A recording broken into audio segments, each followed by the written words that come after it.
Hello friends, எப்படி இருக்கீங்க?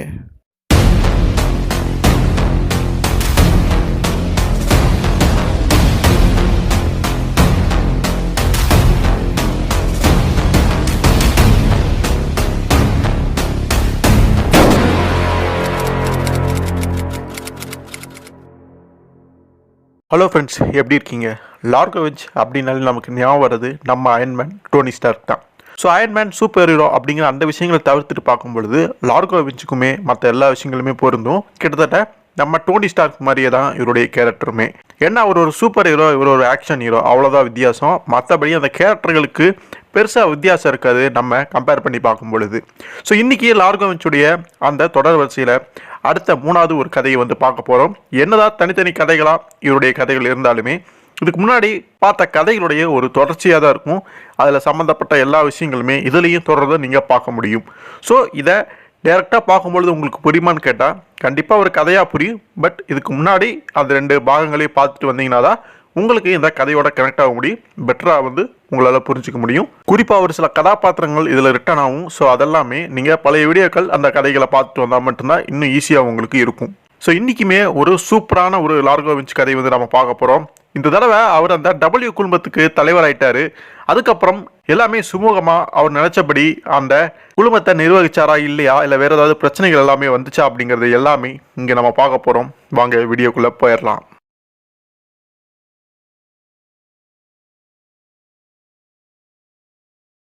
ஸ்கிபோல் அப்படிங்கிற சர்வதேச விமான நிலையம், ஆம்ஸ்டர்டாம் நகரம், அக்டோபர் 14 புதன்கிழமை காட்சாங்க.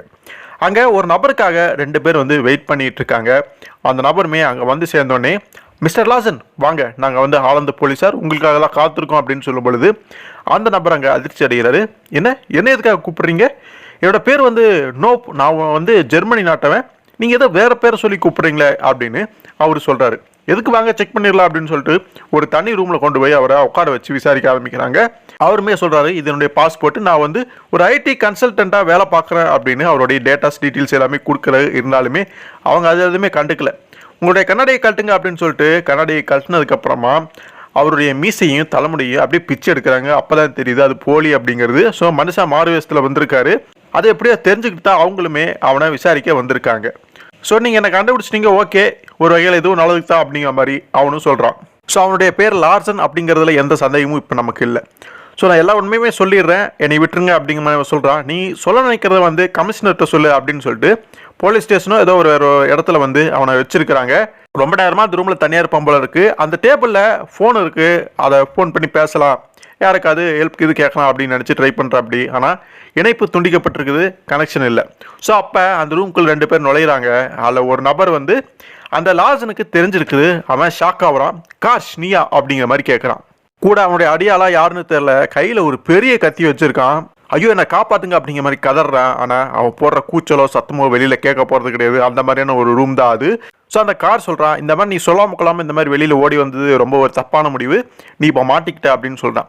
ஸோ அவங்களுக்குள்ள என்ன விஷயங்கள் ஓடிட்டு இருந்தது, என்ன மாதிரியான சமாச்சாரங்கள் ஓடிட்டு இருந்தது அப்படிங்கிறது நமக்கு அப்போ தெரியல. ஏதோ வரையில் இவன் அவங்களுக்கு துரோகம் பண்ணா போல இருக்கு. எஸ்கேப் ஆகும் பொழுது இப்போ மாட்டிக்கிட்டான். அதுக்கு தண்டனையாக அவனை கொல்லவே போகிறாங்களாட்டிருக்கு. ஆக மொத்தத்தில் அங்கே வந்து ரெண்டு பேருமே போலீஸ் கிடையாது, இவனுடைய ஆளுங்க தான் அப்படிங்கிறது புரியுது. ஸோ அந்த கூட இருந்த நபர் வந்து அந்த பெரிய கத்தி எடுத்து அவனை கொல்றதுக்காக அங்கே போகிறான். அவங்க என்ன பண்ணுறதுன்னு தெரியாமல் பயத்தில் இருக்கிறான்.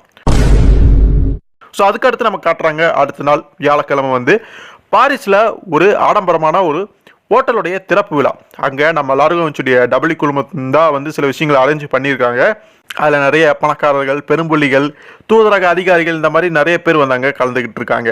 ஸோ அங்கே ஒரு நபர் பேசிகிட்டு இருக்காரு. அவருடைய பேர் மார்சலாஸ் கார்பா. ஸோ இவர் யாருன்னு பார்க்கும் பொழுது டபிள்யூ குழுமத்தில் இருக்கக்கூடிய அந்த அதிகாரிகளில் இவர் ஒருத்தர். இந்த ஹோட்டல், பெரிய பெரிய ஹோட்டல்கள், இது எல்லாத்துக்குமே இன்சார்ஜ் இவர் தான். ஸோ டபிள்யூ குழுமம் அப்படிங்கிறது ஒரு நாட்டில் கிடையாது, பல நாடுகளில் இவங்களுடைய கிளைகள், பிரான்ச்சஸ், கம்பெனிஸ் வந்து எல்லா பக்கமும் பரவி இருக்குது. அதுக்கு எல்லாத்துக்குமே ஹோட்டல்கள் பிரிவுகளில் எல்லாத்துக்குமே ஒரு இன்சார்ஜ் அப்படின்னு பார்க்கும் பொழுது இந்த ஸ்கார்பா தான். ஸோ இந்த ஒரு அரேஞ்ச்மெண்ட் ஏற்பாடு பண்ணதுமே இவர் தான். ஸோ அவர் தாங்க பேசிகிட்டு இருக்காரு.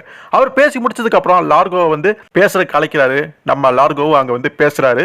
மதிப்பிற்குரிய மினிஸ்டர், அயல்நாட்டு தூதர், லேடிஸ் அண்ட் ஜென்டில்மேன் எல்லாத்தையுமே வரவேற்கிறேன்.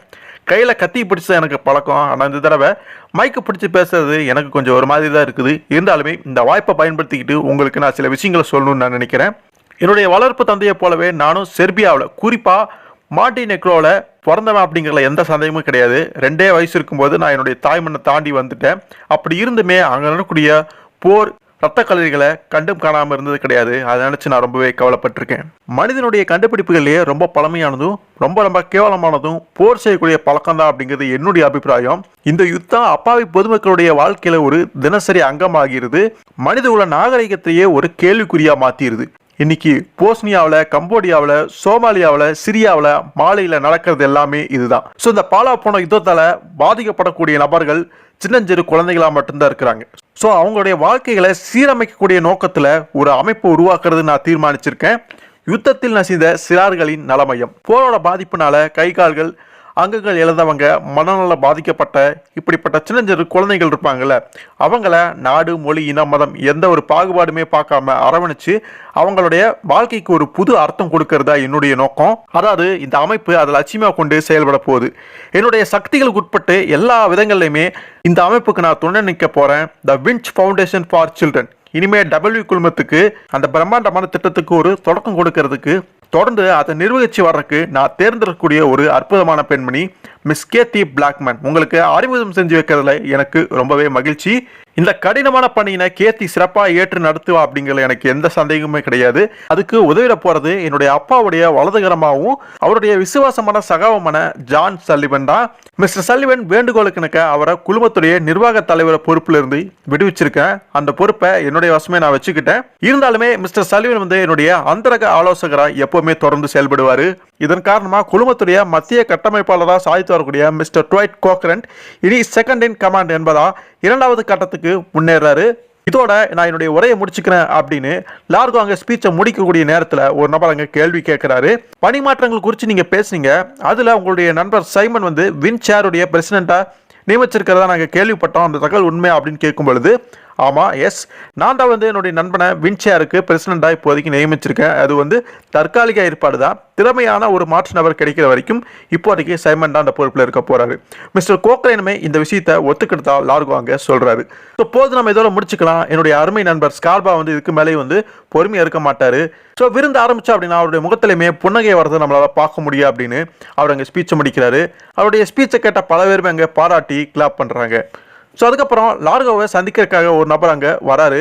அவர் சொல்றாரு, வாழ்த்துக்கள் மிஸ்டர் வின்ச், இந்த ட்ரஸ்ட் ஏற்பாடு சந்தேகம் இல்லாமல் குழுமத்துடைய இமேஜுக்கு மேலும் வலு சேர்த்துடும் அப்படின்னு சொல்றாரு. ஆனால் நான் அதை அந்த கோணத்தில் பார்க்கல அப்படின்னு லார்கோ சொல்லும் பொழுது கூட இருந்த இன்னொரு நபர், இந்த ஒரு விஷயமாவது வரி கட்டாமல் இருக்கிறதுக்காக உருவாக்கப்படலையே, அது வரைக்கும் சந்தோஷம் அப்படின்னு சொல்லும் பொழுது எனக்கு புரியல அப்படின்னு லார்கோ கேட்கறது. எங்களுக்கு தான் புரியல, லிஸ்டன் டெய்னில் உங்களுடைய ஹோல்டிங் கம்பெனியுடைய உபாயத்தில் நீங்கள் இந்த நாட்டுக்கு வரி செலுத்தாமல் சாமர்த்தியமாக தவிர்த்து வரீங்களா, அந்த ஒரு புதிர் எங்களுக்குமே புரியல அப்படின்னு லார்கோட மூஞ்சிக்கு நேராக சொல்லும் பொழுது அவருக்கு கொஞ்சம் கோவம் வருது. அவர் யாராவது இப்படி பேசுகிறா அப்படின்னு பார்க்கும் பொழுது அவருடைய பேர் வந்து ஜேம்ஸ் டோனாகியோவாமா, தூதரகத்துடைய ஒரு வர்த்தக பிரிவுடைய செயலராமா. ஸோ நம்ம லார்கோவுக்கு ஹோல்டிங் கம்பெனி வந்து வேற ஒரு நாட்டில் இருக்குது. அது மூலமாக அவர் இங்கேருந்து வரி கட்ட தேவையில்லை. ஸோ இந்த ஹோல்டிங் கம்பெனி இந்த விஷயங்கள் எல்லாமே போன கதையில் நம்ம பார்த்துருப்போம். ஸோ அந்த ஹோல்டிங் கம்பெனி வேற ஒரு நாட்டில் இருக்கிறனால அது மூலமாக அவர் இங்கே வரி கட்ட தேவையில்லை அப்படிங்கிறத அவரே விளக்கி சொல்லியிருப்பாரு. ஸோ அந்த ஒரு விஷயத்தை தான் இங்கே அந்த வர்த்தக பிரிவுடைய செயலர் வந்து குத்தி காட்டுற மாதிரி லார்கோ கிட்ட பேசும்பொழுது லார்கோவுக்குமே அங்கே கோவம் வருது. என்னுடைய கம்பெனியுடைய தலைமைகள் இருக்கக்கூடிய எல்லா நாட்டிலையுமே அவை தவறாது வரி கட்டிட்டு வருது. என்னை பொறுத்த வரைக்கும் என்னுடைய பணத்தை எனக்கு நம்பிக்கையான விஷயங்களில் மட்டுமே நான் முதலீடு பண்ணுவேன். இந்த நாட்டையே தூக்கி நிறுத்துறது நாம தான் அப்படின்னு பகற்கனவுல ஃபைல் முன்னாடி கோட்டை விட்டுட்டு உட்காந்துருக்கக்கூடிய கோட் சுட் அணிந்த அரசு அதிகாரிகளை நம்பி என்னுடைய பணத்தை வந்து ஒப்படைக்க முடியாது. விருந்தில் இத்தாலி ஐஸ்கிரீம் இருக்குது, அதை சுவைக்க மறந்துடாதீங்க, ஓகேவா ஜென்டில்மேன் அப்படின்னு கோமா சொல்லிட்டு போயிடுறாரு. அப்போ அந்த கூட இருந்த நபர் சொல்றாரு, உங்களுக்கு திடீர்னு என்னாச்சு அப்படி பேசுறீங்க அப்படின்னு கேட்கும் பொழுது, சாரி சார், என்னை வந்து கண்ட்ரோல் பண்ணிக்க முடியல, செய்யறது எல்லாமே தகுத்தம், இதில் புத்தரை போல காந்தியை போல வேஷம் விட்டுட்டு சமுதாய தொண்டு அப்படின்னு இந்த பொடி பையன் ஊரை ஏமாத்ததை நினைக்கிறத பார்க்கும் பொழுதே ரத்தமெல்லாம் கொதிக்குது அப்படின்னு லார்கோவை பற்றின ஒரு தவறான அபிப்பிராயத்தை அந்த நபர் வந்து வச்சிருக்கிறத நம்மளால பார்க்க முடியுது. ஸோ லார்கோ ஸ்பீச்சை முடிச்சதுனால அவர்கிட்ட கேட்க வேண்டிய சில கேள்விகள் வந்து அங்கே இருக்கக்கூடிய ஆட்களுக்கு இருந்திருக்கும். அதெல்லாமே இப்போ முக்கிய பொறுப்பு, அதாவது நிர்வாக பொறுப்பை ஏற்றிருக்கக்கூடிய அந்த கோக்ரைன் போன கதைகள் நம்ம பார்த்துருப்போம், அவர் தெரியும். ஸோ அவர் அங்கே சில விஷயங்களுக்கு அங்கே பதில் வந்து கொடுத்துட்ருக்காரு. லார்கோவை பொறுத்த வரைக்கும் சில நேரங்களில் ரூல்ஸ் அண்ட் ரெகுலேஷன்ஸை ஃபாலோ பண்ணுறது இல்லைனாலுமே அவருடைய தீர்மானங்கள் முடிவு எதுவானாலுமே அதை அப்படியே ஏற்றுக்கிட்டேன், பழகிட்டேன். அதனால் சைமன் வந்து தற்காலிக வீல்சேருடைய பிரச்சனை இருக்கிறத பற்றி நான் கருத்து தெரிவிக்கல அப்படின்னு சாமர்த்தியம் அவர் எல்லாருக்கிட்டையுமே பதிலளிச்சுட்டு இருக்கிறத நம்ம பார்க்க முடியுது.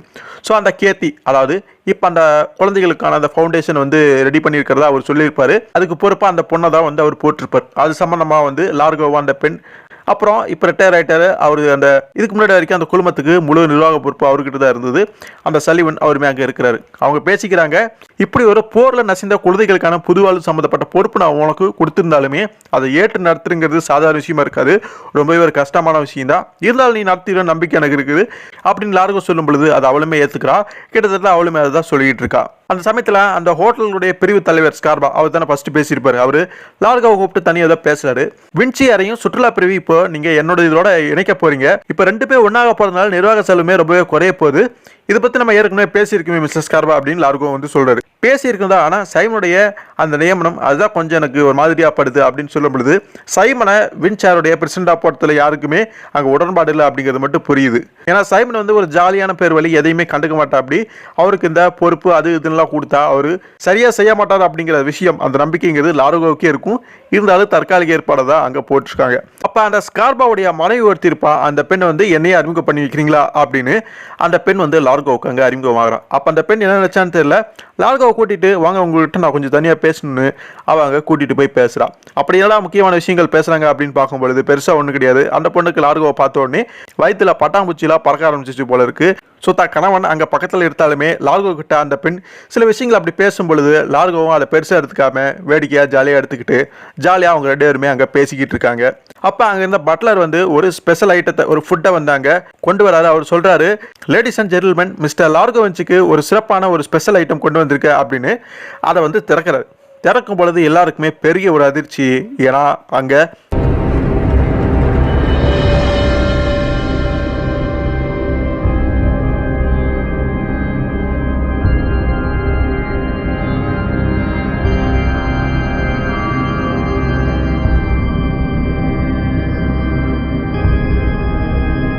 எந்த ஒரு சாப்பாடோ உணவோ கிடையாது. இருந்தது ஒரு மனிதனுடைய தலை.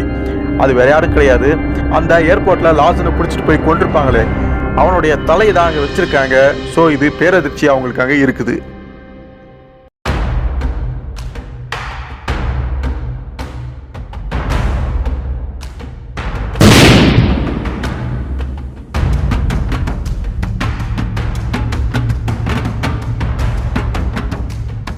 ஸோ அதே நாள் பகாமா தீவுகளுடைய தலைநகர், ஸோ அங்கே தான் அந்த ஏர் வின்ஸுடைய ஹெட் குவார்ட்டர்ஸ், அந்த தலைமையகம் இருக்குது. அங்கே தான் நம்ம சைமன் வந்து பொறுப்பாக இருக்கார். அவருடைய வேலையை பார்ப்பான்னு பார்த்தா வர்ற அதிகாரிகள்கிட்ட சரியாக பேச்சு கூட கொடுக்க மாட்டேங்கிறாரு. அதிகாரிகள் நிறைய விஷயங்கள் சொல்கிறாங்க, அதை காதில் வாங்குற அளவுக்கு கூட பொறுமை இல்லாமல் சரி பார்த்துக்கலாம் மாதிரி அமுச்சு விட்டுறாரு. எல்லாத்தையும் அமுச்சுட்டதுக்கப்புறம் அங்கே ஒரே ஒரு பெண் மட்டும் ஒருத்தி இருக்கிறா. நீ மட்டும் ஏன் போகாமல் இருக்க அப்படின்னு சைமன் கேட்கும் பொழுது, இப்போதைக்கு நான் தான் உங்களுடைய புதிய செக்ரட்டரி, எனக்கு அனுப்பியிருக்காங்க அப்படின்னு சொல்லும் பொழுது, பரவாயில்லையே இது நல்லதாக போச்சு, எனக்கு நடந்ததுலேயே ஒரே நல்ல விஷயம் நீ மட்டும்தான் அப்படின்னு நம்ம 2 பேரும் சேர்ந்து நிறைய வேலைகளை சேர்ந்து நல்லபடியாக பார்க்க முடியும் அப்படின்னு பேசுகிறாரு. அப்படி என்னடா வேலைகளை பார்க்க போகிறாங்க அப்படின்னு பார்க்கும் பொழுது எங்கேயோ ஒரு பீச்சில் 2 பேரும் ஹாயா உட்காந்துக்கிட்டு கதை பேசிட்டு ரொமான்ஸ் பண்ணிட்டு இருக்காங்க. இதுக்கு காரணமே சைமன் தான். இதனால தான் இந்த பொறுப்பை சைமன் கிட்ட கொடுத்ததில் யாருக்குமே உடன்பாடு கிடையாது. அந்த பொண்ணு சைமனுக்கு செக்ரட்டரியாக வந்திருந்தாலுமே சைமனை பொறுத்த வரைக்கும் ஜாலியாக அந்த பொண்ணு கூட கடலை போட்டுட்டு இருக்கான். ஸோ அதே பொண்ணு வேற ஒரு இடத்துல காட்டுறாங்க. ஒரு வீட்டுக்குள்ளேயே அதுக்குள்ளேயே நுழையிறா. அங்கே ஒரு நபர் உட்காந்துருக்காரு. அது வேறு யாரும் கிடையாது, அந்த லாஸ்னை கொள்ளுவாங்கல்ல, அப்போ ஒரு நபர் இருப்பானே வெள்ளையை கோட் சுட்டு போட்டு, கார்ஸ் நீயா அப்படின்னு கேட்டுட்டு இருப்பானே, அதே கார்ஸ் தான். அவனை பார்க்கறக்காக அந்த பெண் அங்கே வந்திருக்கிறான். அந்த பொண்ணு சைமன் கூட இருந்ததுனால சைமனை பற்றி சில விஷயங்கள் அங்கே சொல்கிறான். ஸோ அவன் ஆபத்து இல்லாதவனாக இருக்கிறான். இருந்தாலுமே டன் கணக்கில் ஓவராக சொல்லி விடுறான் அப்படின்லாம் சொல்லும் பொழுது அவன் ஆபத்து இல்லாதவன் அப்படின்னு நான் நினைக்கல. வின்ச்சோடைய க்ளோஸ் ஃப்ரெண்டு சும்மா வேடிக்கைக்காக அவனை இங்கே அனுப்பல. லாசன் வின்ச்சுக்காக ஆரம்பத்துலேருந்தே வேலை செஞ்சுருக்கான். அவனை இப்போ தீர்த்து காட்டிட்டோம். ஆனால் கொஞ்சம் லேட் ஆயிடுச்சு, காலம் கடந்துச்சு. இதோட நாம் ஓஞ்சிட முடியாது. சைமனை போட்டு தள்ளணும். அதை செயல்படுத்துறதுக்கு சாதகமான இடத்துல இருக்கிறது இப்போ நீதா டியர். தற்செயலான ஒரு விபத்து மாதிரி அந்த விஷயத்தை நீ நிகழ்த்தணும் அப்படின்னு சொல்லும் பொழுது, ஆனால் எனக்கு புரியல, நடக்கிறது எல்லாமே லார்கோவுக்கு தெரிஞ்சிருக்க பட்சத்தில் இந்த விஷயத்தை ஏன் அவர் போலீஸ்கிட்ட சொல்ல அப்படின்னு அவ கேட்குறான். போக மாட்டான், ஏன்னா அவனுடைய சுபாவம் அப்படி. பிரச்சனைகளை தன்னுடைய வழியில தான் கையாளணும்னு நினைக்கக்கூடியவன். அது மட்டும் இல்லாமல் அதிகாரப்பூர்வமாக விசாரணை நடந்தால் குழுமத்துடைய பேருக்கு கலங்கம் ஏற்படும் அப்படின்னு நினைச்சு அதை தவிர்க்கிறக்கே அவன் விரும்புவான். ஸோ அப்படின்னா லார்கோ அவரையுமே நீங்கள் தீர்த்து கட்ட போறீங்களா அப்படின்னு அந்த பெண் கேட்குறா. இல்லை அது மோசமான விளைவுகளுக்கு வழிவகுக்கும், எனவே அவனை கொஞ்ச காலத்துக்கு ஓரங்கட்டி வைப்போன்னு பாஸ் வந்து தீர்மானிச்சிருக்காரு. அதுக்கு அவர் வகுத்திருக்கக்கூடிய அவர் போட்டிருக்கக்கூடிய திட்டங்கிறது ரொம்ப அட்டகாசமானது அப்படின்னு அந்த நபர் சொல்கிறான். யார் அந்த காசு அப்படின்னு தெரியல, அவனுடைய பாஸ் யாருன்னு தெரியல, எதுக்காக லார்சனை கொண்டாங்கன்னு தெரியல. இப்போ சைமனை கொல்றதுக்காக செக்ரட்டரியாக அந்த பெண் வந்து சைமன் கூட இருக்கிறா. ஸோ லார்கோக்கு எதிராக ஏதோ ஒரு மோசமான சதி வேலையில் இவங்க ஈடுபட்டு இருக்காங்க அப்படிங்கிறது மட்டும் புரியுது. அதுக்கப்புறம் கடந்த காலத்தில் ஒரு நிகழ்வை வந்து காட்டுறாங்க. நம்ம லார்கோ எங்கே இருக்கிறாரு, அது ஒரு காட்டுப்பதி, அறந்த காட்டுப்பதி. அங்கே சில குடியிருப்புகள் வீடுகள்லாம் இருக்குது. ஒரு வயசான நபர் அங்கே உட்காந்துருக்காரு, பார்க்க சைனாக்காரமாக இருக்காரு. லார்கோ வந்து ஒரு கேள்வி வந்து அப்போ கேட்டிருக்காரு, இந்த போர்கள்லாம் தொடர்ந்து ஏன் நடக்குது அப்படின்னு கேட்கும் பொழுது அந்த பகுதிகளில் அந்த ஏரியாவில் தொடர் யுத்தங்கள் போர் வந்து நடந்துட்டு இருக்கு அப்படிங்கிறது புரியுது. ஸோ லார்கோவுக்கு அந்த நபருக்கு என்ன பழக்கம் அப்படிங்கிறது தெரியல. ஆனால் லார்கோவுக்கு அந்த வயசான நபரை ஏற்கனவே தெரிஞ்சிருக்கு, அவருக்கு லார்கோ தெரிஞ்சிருக்கு. கடந்த காலங்களில் அவங்களுக்குள்ள ஏதோ ஒரு பழக்கம் இருந்திருக்கு அப்படிங்கிறது தெரியுது. ஸோ லார்கோ கேட்ட கேள்விக்கு அவருமே பதில் சொல்ல ஆரம்பிக்கிறாரு. போர் மட்டும் இல்லைன்னா இன்னைக்கு நான் என்னவா இருந்திருப்பேன், கஞ்சா செடிகளை பயிரிடக்கூடிய ஒரு சாதாரண குடியானவன். இந்த கால பகுதியில் 2 பள்ளத்தாக்குகளையும் 400 கிராமத்தான்களையும் கட்டி மேய்க்கிற ஒரு கிழட்டு தலைவனாக இருந்திருப்பான், அவ்வளவுதான். ஆனால் போர் செய்யும் புண்ணியத்தால் இப்போ நான் ஒரு வழிகாட்டி, எல்லாத்தையுமே என்னால் ஆட்டி வைக்க முடியும். என்னை கண்டா பயமும் அதன் விளைவாக மரியாதையுமே எழுது. நான் ஒரு சண்டை கோழியாக மட்டும் இல்லைன்னா கஞ்சா பயிராகக்கூடிய நிலங்களை பக்கத்து பிரதேசங்களில் இருக்கக்கூடிய பலசாலிகள் ஆக்கிரமிச்சிருப்பாங்க. ஸோ முக்கோண அமைப்பிலான இந்த 3 எல்லைகள்லையும் போராட்டம் காலங்காலமாக நடந்துட்டு இருக்குது. அதுக்கு காரணம் இந்த கஞ்சா தான். ஸோ இந்த கஞ்சாக்காக தான் இந்த போரே நடந்துட்டு இருக்குது. என் கூடவா உனக்கு ஒன்று காட்டுற லார்கோ அப்படின்னு லார்கோவை வந்து அங்கே கூட்டிட்டு போறாரு. மேற்கத்திரிகளான நீங்கள் எங்களுடைய எல்லைகளை வகுத்து இது பர்மா, இது தாய்லாந்து, இது லாவோஸ் என்றுன்னு சொல்கிறீங்க. ஆனால் எங்களுக்கு எல்லை கூட அப்படிங்கிறதே கிடையாது. மொத்த பிரதேசமே ஒரு ஒன்றுபட்ட கானகம், ஒரு காடு தான் அப்படிங்கிறது. அப்படி போயிட்டு இருக்கும் பொழுது அங்கே ஒரு பெரிய குழி இருக்குது. ஒரு சிறை மாதிரியான ஒரு விஷயம் மேலே வந்து தடுப்பு மாதிரி போடப்பட்டிருக்கு. அதுக்குள்ளே ஒரு கைதி, ஒரு நபர் வந்து பிடிச்சி வச்சிருக்காங்க. ஒரு வெள்ளையன், இவனையா பிடிச்சி வச்சிருக்கீங்க அப்படின்னு லார்கோ கேட்கும் பொழுது, ஆமாம் உங்களுடைய இனத்தை தான், இவன் எதிராளிங்க கிட்ட கெமிஸ்டாக வேலை செஞ்சுட்டு இருந்திருக்கான். ஆத்தோட மறுபக்கம் இருந்து போன வாரம் தான் நாங்கள் இவனை பிடிச்சிட்டு வந்தோம் அப்படின்னு சொல்கிறாரு. ஸோ ஒரு கெமிஸ்ட்னு சொல்கிறீங்க, ஏன் அடைச்சி போட்டு வச்சுருக்கீங்க? எங்களுடைய எதிரியான செங்டு நேர்மையான கஞ்சா வியாபாரத்தில் நம்பிக்கை இல்லாதவன் கஞ்சாவை மார்ஃபின் ஆக்கி அதுக்கப்புறம் அதை ஹெராயினா மாற்றி பேங்காக்கு அனுப்பி வைப்பான். ஸோ இந்த கெமிஸ்ட் தான் அந்த கஞ்சாவை ஹெராயினா மாற்றக்கூடிய வேலை செய்கிறவன். ஸோ அதாவது நம்ம பிரேக்கிங் பேடில் ஏசன்பர்க் பண்ணுவார் மெத்து, அது மாதிரியான ஒரு விஷயம். அந்த ப்ராசஸ் பண்ணக்கூடிய கஞ்சாவை ஹெராயினா மாற்றக்கூடிய அந்த ப்ராசஸ் பண்ணக்கூடிய ஒரு நபராக தான் காட்டுறாங்க. அவனை தான் கெமிஸ்ட் அப்படின்னு சொல்கிறாங்க. ஸோ இவங்களுடைய எதிரி கஞ்சா வந்து ஹெராயினா மாற்றி அதை வெளிநாடுகளுக்கு விற்கிறான். அது இந்த நபருக்கு புரியல. ஸோ இவர் யார் அப்படின்னு பார்க்கும் பொழுது அந்த மொத்த பகுதிகளுக்குமே ஒரு இன்சார்ஜ் அப்படிங்கிறது மட்டும் இல்லாமல் கஞ்சாவை பயிரிடக்கூடிய நபராகவும் இருக்கிறாரு. ஸோ அதனால் கஞ்சா வந்து கடவுள் இந்த பரிசு, ஹெராயின் ஒரு சாத்தானுடைய கைங்கரியம். ஸோ அந்த வெள்ளைக்காரன் கஞ்சாவை ஹெராயினா மாற்றக்கூடிய அந்த வேலையை செஞ்சதுனால அவன் இறக்கத்துக்கு அருகதையற்றவன் அப்படின்னு சொல்லும் பொழுது, அப்படின்னா அவனை என்ன செய்ய போறீங்க அப்படின்னு லார்கோ கேட்குறாரு. நாக்கையும் கண்ணிமைகளையும் வெட்டி எறிஞ்சு உடல் முழுக்க சக்கரை கரைச்சலை வந்து தடவி வைப்போம். கடி எறும்புகளால், விஷப்பூச்சிகளால் கடிபட்டு அவன் சாகிற வரைக்கும் அவனுக்கு அதுதான் தண்டனை. ஸோ இந்த விஷயம் நடந்து முடிக்கிறதுக்கு 4 இல்லைன்னா 5 நாட்கள் வரைக்கும் ஆகலாம் அப்படின்னு சொல்கிறாப்படி. ஏன் இப்படி ஒரு கொடூரமான தண்டனை அப்படின்னு லார்கோ கேட்கும் பொழுது அந்த நபருக்கு கொஞ்சம் ஆச்சரியமாக இருக்குது. திரும்ப கேள்வி கேட்குறியா அப்படிங்கிற மாதிரி. நீங்கள் நல்லவர், ரொம்பவே தாராள குணமுடையவர், உங்களுக்கு அவன் சித்திரவதைப்பட்டு சாவதில் அவ்வளோ ஒரு சந்தோஷம் இருக்க முடியுமா அப்படின்னு கேட்குறாரு. எனக்கு அதில் பெருசாக ஒன்றும் ஆர்வம் கிடையாது எல்லாருக்கும். அதே சமயம் இது தேவையில்லாதது அப்படின்னு சொல்லிட முடியாது. அவசியப்படுற நேரங்களில் கண்டிஷனாக நம்ம இல்லை அப்படின்னா நம்மளை பலவீனமாக பார்க்கறது இயற்கை தானே. அதனால் எங்களுடைய மரபுகள், எங்களுடைய பழக்க வழக்கங்கள் படி நாங்கள் எப்படி தான் செய்வோம் அப்படின்னு அந்த நபர் சொல்கிறாரு. இருந்தாலும் லார்கோவால் இதை ஜீர்ணிக்கவே முடியல. இப்படி பழைய மரபுகள் சம்பிரதாயங்களை பற்றி நீங்கள் இப்படி இருக்கீங்களே அப்படின்னு அவர் அங்கே பேசுகிறாரு. லார்கோ, நீ என்னுடைய தத்து பிள்ளை மாதிரியானவன், பொறுமையாக பதில் சொல்கிறேன் கேளு. ஒரு மன்னன் எப்போதுமே தன் மக்களுடைய எதிர்பார்ப்புகளுக்கு அடிமை. ஒரு நாள் நீயோ அரசனாவ, அப்போ உனக்கு புரியும் அப்படின்னு ஒரு விஷயம் சொல்றாரு. அவர் அப்ப சூசகமா சொன்னாரா இல்ல சும்மா சொன்னாரான்னு தெரியல. இப்ப W குழுமத்துக்கு நம்ம லார்கோ அரசன் அப்படிங்கிறதுல எந்த சந்தேகமும் கிடையாது. ஸோ அடுத்த நாள் அந்த வயசான நபரை அழைச்சிக்கிட்டே ஒரு பொண்ணு வேகமாக ஓடி வரா. அந்த மேற்கத்தியன் லார்கோ இரவோட இரவா ஓடி போயிட்டான் அப்படின்னு சொல்லும் பொழுது முந்திக்கிட்டு அவரே பேசாரு. கைதியும் தன்னோட கூட்டிட்டு போயிருப்பானே அப்படின்னு. ஆமாம், காவல் காத்துட்டு இருந்தவன் அடிபட்டு கிடக்கிறான். அது சரி, இது எப்படி உங்களுக்கு தெரியும் அப்படின்னு அந்த பொண்ணு கொஞ்சம் ஆச்சரியமாக கேட்குறான். எழுதப்பட்ட விதி, சரி நீ போ, கொஞ்ச நேரம் எனக்கு தூங்கணும் அப்படின்னு அசால்ட்டாக அந்த விஷயத்தை விட்டுறாரு. ஸோ இந்த விஷயத்தை அவர் எதிர்பார்த்துருக்காரு. இந்த விஷயத்தை லார்கோட்ட சொல்லும் பொழுது லார்கோ எப்படியோ அவனை காப்பாற்றுவான், தப்பிக்க விடுவான் அப்படிங்கிறத எதிர்பார்த்தது தான். அதுபடியே நடந்துட்டு போட்டும் அப்படிங்கிற மாதிரி அவர் விட்டுருப்பார் போல இருக்கு. ஆளுங்களை அனுப்புறது இந்த மாதிரி எந்த விஷயங்களுமே அவர் அங்கே செய்யலை. அதுக்கப்புறம் ஒரு இடத்த காட்டுறாங்க, ஒரு 6 மாதிரியான இடம். அங்கே எப்படியோ லார்கோவும் அந்த நபர் தப்பிச்சு வந்துடுறாங்க. கொஞ்ச நாட்களுக்கு நீ வெளியே தலை காட்டாமல் இருக்கிறதா உனக்கு நல்லது, உனக்கு ஒரு வேலை போட்டு தர முயற்சி பண்ணுறேன். அதுக்கு அவன் சொல்கிறான், என்னுடைய உயிருடைய மதிப்புக்கு மேலே உனக்கு நான் கடன் பெற்றிருக்க லார்கோ, என்னைக்காவது ஒரு நாள் நான் இந்த கடனை திருப்பி நான் உனக்கு தருவேன் அப்படின்னு சொல்கிறான். அந்த நபர் யாருன்னு கேட்குறீங்களா? வேறு யாருமே கிடையாது, சாப்பாடுக்கு பதிலாக அவனுடைய தலையை வச்சிருப்பாங்களே அந்த லார்ஜனே தான். ஸோ அந்த லார்ஜனை முன்னொரு காலத்தில் நம்ம லார்கோ காப்பாற்றிருக்காரு. இது மூலமாக லார்கோவுக்கும் அந்த லார்ஜனுக்கும் ஏற்கனவே அறிமுகம் இருக்குது, பழக்கம் இருக்குது அப்படிங்கிறது தெரியுது. ஸோ இப்போ கரண்ட்டுக்கு வராங்க. லார்கோ வந்து அங்கே கண்ணு முழிக்கிறாரு. எங்கே இருக்காரு அப்படின்னு பார்க்கும்பொழுது ஸ்கார்பாவுடைய வீடு அல்லது மாளிகையில் இருப்பாராட்டிருக்கு. ஸோ அந்த ஃபங்க்ஷனில் அப்படி ஒரு சம்பவம் நடந்ததுக்கப்புறமா லார்கோனால வெளியே தலை காட்ட முடியல. அதனால் ஸ்கார்பாவுடைய பாதுகாப்பில் யாருக்கும் தெரியாமல் இப்போ அங்கே இருக்கிறாரு. ஸோ காலையில் டிஃபன் சாப்பிட்றதுக்கு ஸ்கார்பா அவங்கள கூப்பிட்றாரு அப்படின்னு ஸ்கார்பாவுடைய பணிப்பெண் சொல்லும் பொழுது லார்கோவுமே அங்கே கிளம்பி போகிறாரு. ஸோ அங்கே அந்த ஸ்கார்பா மட்டும் இல்லை, கூடவே இன்னொரு நபருமே இருக்கார். அவர் வந்து ஒரு பிரபலமான கிரிமினல் லாயராமா. அவரை வர சொன்னது அந்த ஸ்கார்பா தான். எதுக்காக அப்படின்னு பார்க்கும் பொழுது லார்கோவுக்கு உதவியாக ஒரு ஒத்தாசையாக இருக்கட்டுமேனு தான் அந்த ஸ்கார்பா வந்து வரவழைச்சிருக்காரு.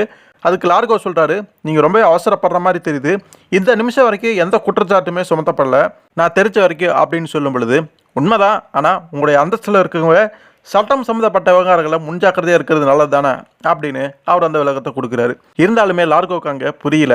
ஒரு மாமூலான விசாரணைக்கு உங்களை அழைச்சி போகிறதா 2 இன்ஸ்பெக்டர்கள் வரதா என்னுடைய போலீஸ் நண்பர் மூலமாக தகவல் கிடைச்சிது, அதனால் இந்த லாயர் லெமர்சன் உங்கள் கூட இருக்கிறது நல்லது தானே அப்படின்னு ஒரு நல்லிணக்க அக்கறையில் அந்த விஷயத்தை அந்த ஏற்பாடு அவர் அங்கே பண்ணியிருக்காரு. அவங்க பேசிகிட்டு இருக்கும்பொழுதே வெளியில் வந்து கார் வந்துடுது. ஸோ அந்த போலீஸ் அந்த 2 பேருமே அங்கே விசாரிக்கிறதுக்கு வந்திருக்காங்க. ஸோ அந்த ஹோட்டலில் அந்த நபருடைய தலை வைக்கப்பட்டதுனால லார்கோவுமே அங்கே விசாரிக்கத்தானே வந்திருப்பாங்க. ஸோ அந்த 2 போலீஸுமே லார்கோவையும் அந்த லாயருமே அவங்களுடைய காரில் வந்து கூட்டிகிட்டு போயிட்டுருக்காங்க. பாரிஸ் நகருடைய மையத்தில் வந்து அவங்க போய்கிட்டு இருக்காங்க. கிட்டத்தட்ட அந்த நேரத்தில் டிராஃபிக் ரொம்பவே இருக்கும். அவங்க அதை பேசிக்கிட்டு அங்கே போய்கிட்டு இருக்காங்க. ஸோ டிராஃபிக் ரொம்ப மோசமாக இருக்கனால மெதுவாக தான் வண்டி வாகனங்கள் எல்லாமே போய்கிட்டு இருக்குது. அதுக்கு மத்தியில் தான் இவங்களுமே போய்கிட்டு இருக்காங்க. நீங்கள் போலீஸ் அப்படிங்கிறனால சைரனை யூஸ் பண்ணலாமே அப்படின்னு லார்கோ சொல்லும் பொழுது சத்தம் இல்லாமல் தான் உங்களை கூட்டிகிட்டு வர சொல்லியிருக்காங்க அப்படின்னு மேலெடுத்து உத்தரவு அப்படிங்கிற மாதிரி அங்கே சொல்லிடுறாங்க. இப்படி பேசிகிட்டு இருக்கும் பொழுதே லார்கோ பக்கத்தில் உட்காந்துருக்கூடிய அந்த லாயர் லெமர்சன் அவன் என்ன பண்ணுறான் அப்படின்னா ஒரு சூட்கேஸ் கையில் வச்சுருக்கான். அதை ஓப்பன் பண்ணுறான். அதுக்குள்ளே ஒன்றுமே கிடையாது. ஆனால் வேறொரு விஷயம் இருக்குது, அதுதான் துப்பாக்கி. அதை எடுத்து சடனாக கார் ஓட்டிகிட்டு இருக்கக்கூடிய அந்த போலீஸையும் பக்கத்தில் உட்காந்துருக்கூடிய அந்த போலீஸையும் சுட்டு தள்ளிட்டு பக்கத்தில் அந்த கன்னை வந்து வைக்கிறான். வச்சது மட்டும் இல்லாமல் இவங்க உண்மையான போலீஸ் அதிகாரி தான் மிஸ்டர் விஞ்ச், ஆண்டவன் அவங்கள காப்பாற்றணும் அப்படின்னு சொல்லிட்டு அவன் பாட்டுக்கு காரை விட்டு வெளியில் போயிடுறான். காரை விட்டு இறங்கும் பொழுது கரெக்டாக அவனுக்காகவே காத்திருக்கிற மாதிரி ஒரு வண்டி அங்கே இருக்குது. அவன் கூட ஏறி அவன் வேகமாக அந்த டிராஃபிக்கு மத்தியிலுமே வண்டியில் போக முடியுது. ஸோ லார்கோக்கு ஒரு செகண்ட் அதிர்ச்சி ஆயிடுது, என்ன நடக்குது அப்படிங்கிறதே புரியல. அவன் வச்சுட்டு போன அந்த துப்பாக்கி எடுத்துகிட்டு வெளியில் வந்து அவனை சுடணும் அப்படின்னு நினைக்கிறாரு. ஆனால் துப்பாக்கியில் புல்லட்ஸ் எதுவுமே இல்லை. அந்த 2 போலீஸ்காரங்களுமே காருக்குள்ளே இறந்து கிடைக்கிறாங்க. இதில் விஷயம் என்னென்னா அது அந்த டிராஃபிக் மத்தியில் பொதுஜனங்கள் மத்தியில் அந்த கொலை நடந்ததுனால இப்போ அவன் அந்த போலீஸ்காரங்களை கொன்னது லார்கோ தான் அப்படின்னு அத்தனை பேர் பொதுமக்கள் சாட்சியாக வந்து இப்போ அவர் அங்கே மாட்டிக்கிட்டாரு. உண்மையிலே அவர் பண்ணல அப்படின்னாலுமே வகையாக வந்து லார்கோவை சிக்க வச்சுட்டு அந்த லெமர்சன் லாயர் வந்து போயிட்டான். ஸோ இதுலேருந்தே உண்மையான லாயர் கிடையாது, வேற யாரோ ஒருத்தன் அப்படிங்கிறது புரியுது. ஸோ சம்பவம் நடந்ததுனால போலீஸ்காரங்களும் அங்கே வந்துடுறாங்க. லார்கோவை பிடிக்கணும் அப்படின்னு வேகமாக வராங்க. லார்கோ என்னதான் சொன்னாலும் தன்னை வந்து இப்போதைக்கு நிரூபிக்க முடியாது அப்படிங்கிறத புரிஞ்சுக்கிட்டு அவருமே நைஸாக அங்கேருந்து வேகமாக ஓடுறாரு. அப்போ சில மக்கள் அங்கே அப்படியே பேசிக்கிறாங்க. இன்றைக்கி நியூஸ் பேப்பரில் அவருடைய ஃபோட்டோ வந்திருந்தது, பார்த்தீங்களா? அதே நம்பர் தான். அந்த ஹோட்டல் விழாவில் கூட வெட்டப்பட்ட தலை இருந்தது, அதே நம்பர் தான். அதில் சம்மந்தப்பட்ட ஆசாமி தான் அப்படின்னு லார்கோவை யார் அப்படிங்கிறது தெரிஞ்சுக்கிட்டாங்க. ஸோ லார்கோவை போலீஸ் வந்து அங்கே பிடிக்க வர சமயத்தில் அவங்க அந்த பிரிட்ஜில் இருந்திருப்பாங்களாட்டிருக்கு. இவர் அந்த பிரிட்ஜில் இருந்து குதிச்சிட்றாரு. தண்ணி இருக்கனால பிரச்சனை இல்லை, எப்படியோ நீந்தி எப்படியோ தப்பிச்சிட்றாரு. இருந்தாலுமே போலீஸ் விடுறதா இல்லை, ரோந்து படகுகள் எல்லாமே தகவல் சொல்லி அங்கே தேடி பார்க்கலாம் அப்படின்னு அவங்க முடிவு பண்ணுறாங்க. ஸோ தண்ணிக்குள்ளே குதிச்ச லார்கோ எப்படியோ போயிட்டுருக்கூடிய ஒரு படகுடைய கயிறையோ எதையோ பிடிச்சிக்கிட்டு அப்படியே யாருக்கும் தெரியாமல் நைஸாக நழுவி ஒரு ஒதுக்குப்புறமான ஒரு இடத்துக்கு வந்து அங்கே கரையேறிடுறாரு. அதுக்கப்புறம் அந்த தகவல் பரபரப்பாக எல்லாத்துக்குமே போய் சேர்ந்துருக்கும். டபிள்யூ குழுமத்துக்குமா தெரியாமல் இருக்கும். அங்கே அந்த கோக்ரேன், அந்த சல்லிவன் அவங்க எல்லாமே இருக்கிறாங்க. சில போலீஸ் அதிகாரிகள் எல்லாமே கூடியிருக்காங்க. அங்கே இருக்கக்கூடிய ஒரு நபர் வந்து கடுமையாக வந்து லார்கோவை திட்டிகிட்டு இருக்காரு.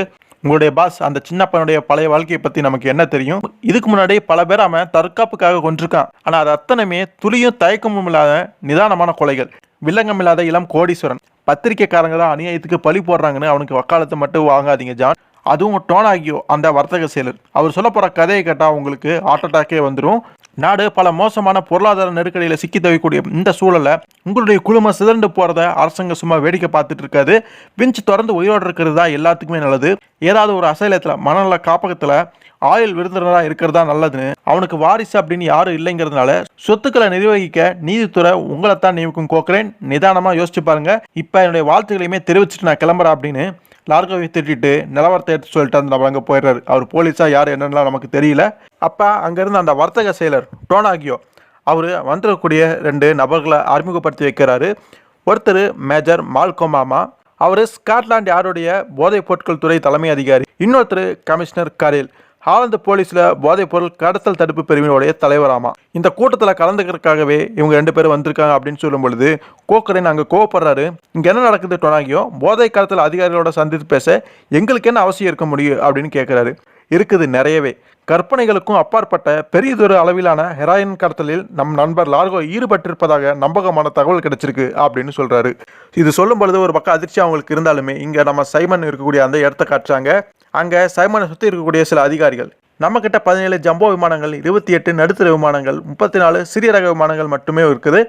மற்ற நிறுவனங்களோட ஒப்படைக்கல வின்ச்சேர் இன்னமும் ஒரு சின்ன நிறுவனம் தான் அப்படின்னு ஒரு சில விஷயங்கள் ஒப்பிட்டாங்க, பேசிக்கிட்டு இருக்கிறாங்க. வாடிக்கையான பராமரிப்புக்கு அங்கங்கே இருக்கும் மையங்களுக்கு செல்லும் நம்மளுடைய விமானங்கள் 6 மாதத்துக்கு ஒரு முறை முழுமையான செக்கப்புக்காக இங்கே பகாமாஸ் தீவுக்கு வரும் அப்படின்னு சைமன் கிட்ட சொல்லிட்டு இருக்கும் பொழுது சுவாரஸ்யமான விஷயம்தான். நீங்கள் ஏதாவது கேட்க விரும்புறீங்களா மிஸ்டர் பிரசிடென்ட் அப்படின்னு அந்த அதிகாரி கேட்கும் பொழுது, ஆமாப்பா டாய்லெட் எந்த பக்கமாக இருக்குது அப்படின்னு அவர் பாட்டுக்கு பாத்ரூம் போகிறேன்னு போகிறாரு. அந்த அதிகாரிகள் வின்ச்சேர் சம்மந்தப்பட்ட நிறைய விஷயங்களை சொல்லும் பொழுது அதை எதுவுமே கண்டு காணாத மாதிரி அவர் பாட்டுக்கு அசால்ட்டாக சைமன் அங்கே போயிட்டுருக்காரு. அதனால ஈனடாது இந்த மனுஷன் இப்படி இருக்காரு அப்படின்னு அந்த அதிகாரிகள் ஆச்சரியப்படுறதுல வியப்பில்லை. அது உண்மையிலுமே டாய்லெட்டுக்கு போகிறாரு. அங்கே ஒரு நபர் வந்து இருக்கிறாரு, சைமனுக்கு தெரிஞ்ச ஒரு ஆள், லார்கோவுக்குமே பழக்கம் இருக்கக்கூடிய ஒரு நபர்னு சொல்லலாம். ஸோ அவன் ஒரு பைலட், அவனுடைய பேர் வந்து ஃப்ரெடி. ஸோ இந்த நபரை வந்து இதுக்கு முன்னாடி கதைகள் நீங்கள் பார்த்துருப்பீங்க. அங்கே லார்கோவோ சைமனும் தப்பிக்க போகும்பொழுது ஒரு பைலட் வந்து ஹெல்ப் பண்ணியிருப்பான், ஒரு விமானத்தில் கூட்டிகிட்டு போயிருப்பான். அது அந்த நபர் தான். ஸோ அந்த ஃப்ரெடி ஒன்று தற்செயலாக அந்த இடத்துக்கு வந்த மாதிரி தெரியல, சைமனை பார்க்கறதுக்காக தான் வந்திருக்கான். ஸோ அவங்களுக்குள்ள சில விஷயங்கள் அங்கே பேசிக்கிறாங்க, போய்கிட்டு இருக்குது. அந்த ஃப்ரெடி கிட்ட சைமன் வந்து ஒரு லிஸ்ட்டை வந்து கொடுக்குறான். அது ஆம்ஸ்டாம்லேருந்து நியூயார்க்குக்கு வாடிக்கையாக செல்லக்கூடிய விமானங்களுடைய பட்டியல், அந்த லிஸ்ட்டை வந்து கொடுக்குறாரு. அந்த லிஸ்ட் அந்த பைலட்டுக்கு கொடுக்கறது மூலமாக தன்னுடைய தேடும் வேலை வந்து ரொம்பவே இனிமேல் ஈஸியாக இருக்கும் அப்படிங்கிற மாதிரி சொல்கிறான்.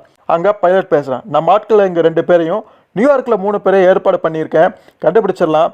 அது சரி, லார்கோட்டிருந்து ஏதாவது தகவல் வந்துச்சா அப்படின்னு அவன் கேட்குறான். எனக்கு ஒன்றும் வரல, உனக்கு அப்படின்னு சைமன் சொல்லும் பொழுது, எனக்கும் வரல. லார்ஜனை பிடிச்சி தலையை வெட்டி வெள்ளித்தட்டில் வச்சு லார்கோவுக்கு பரிசாக அனுப்பியிருக்காங்க.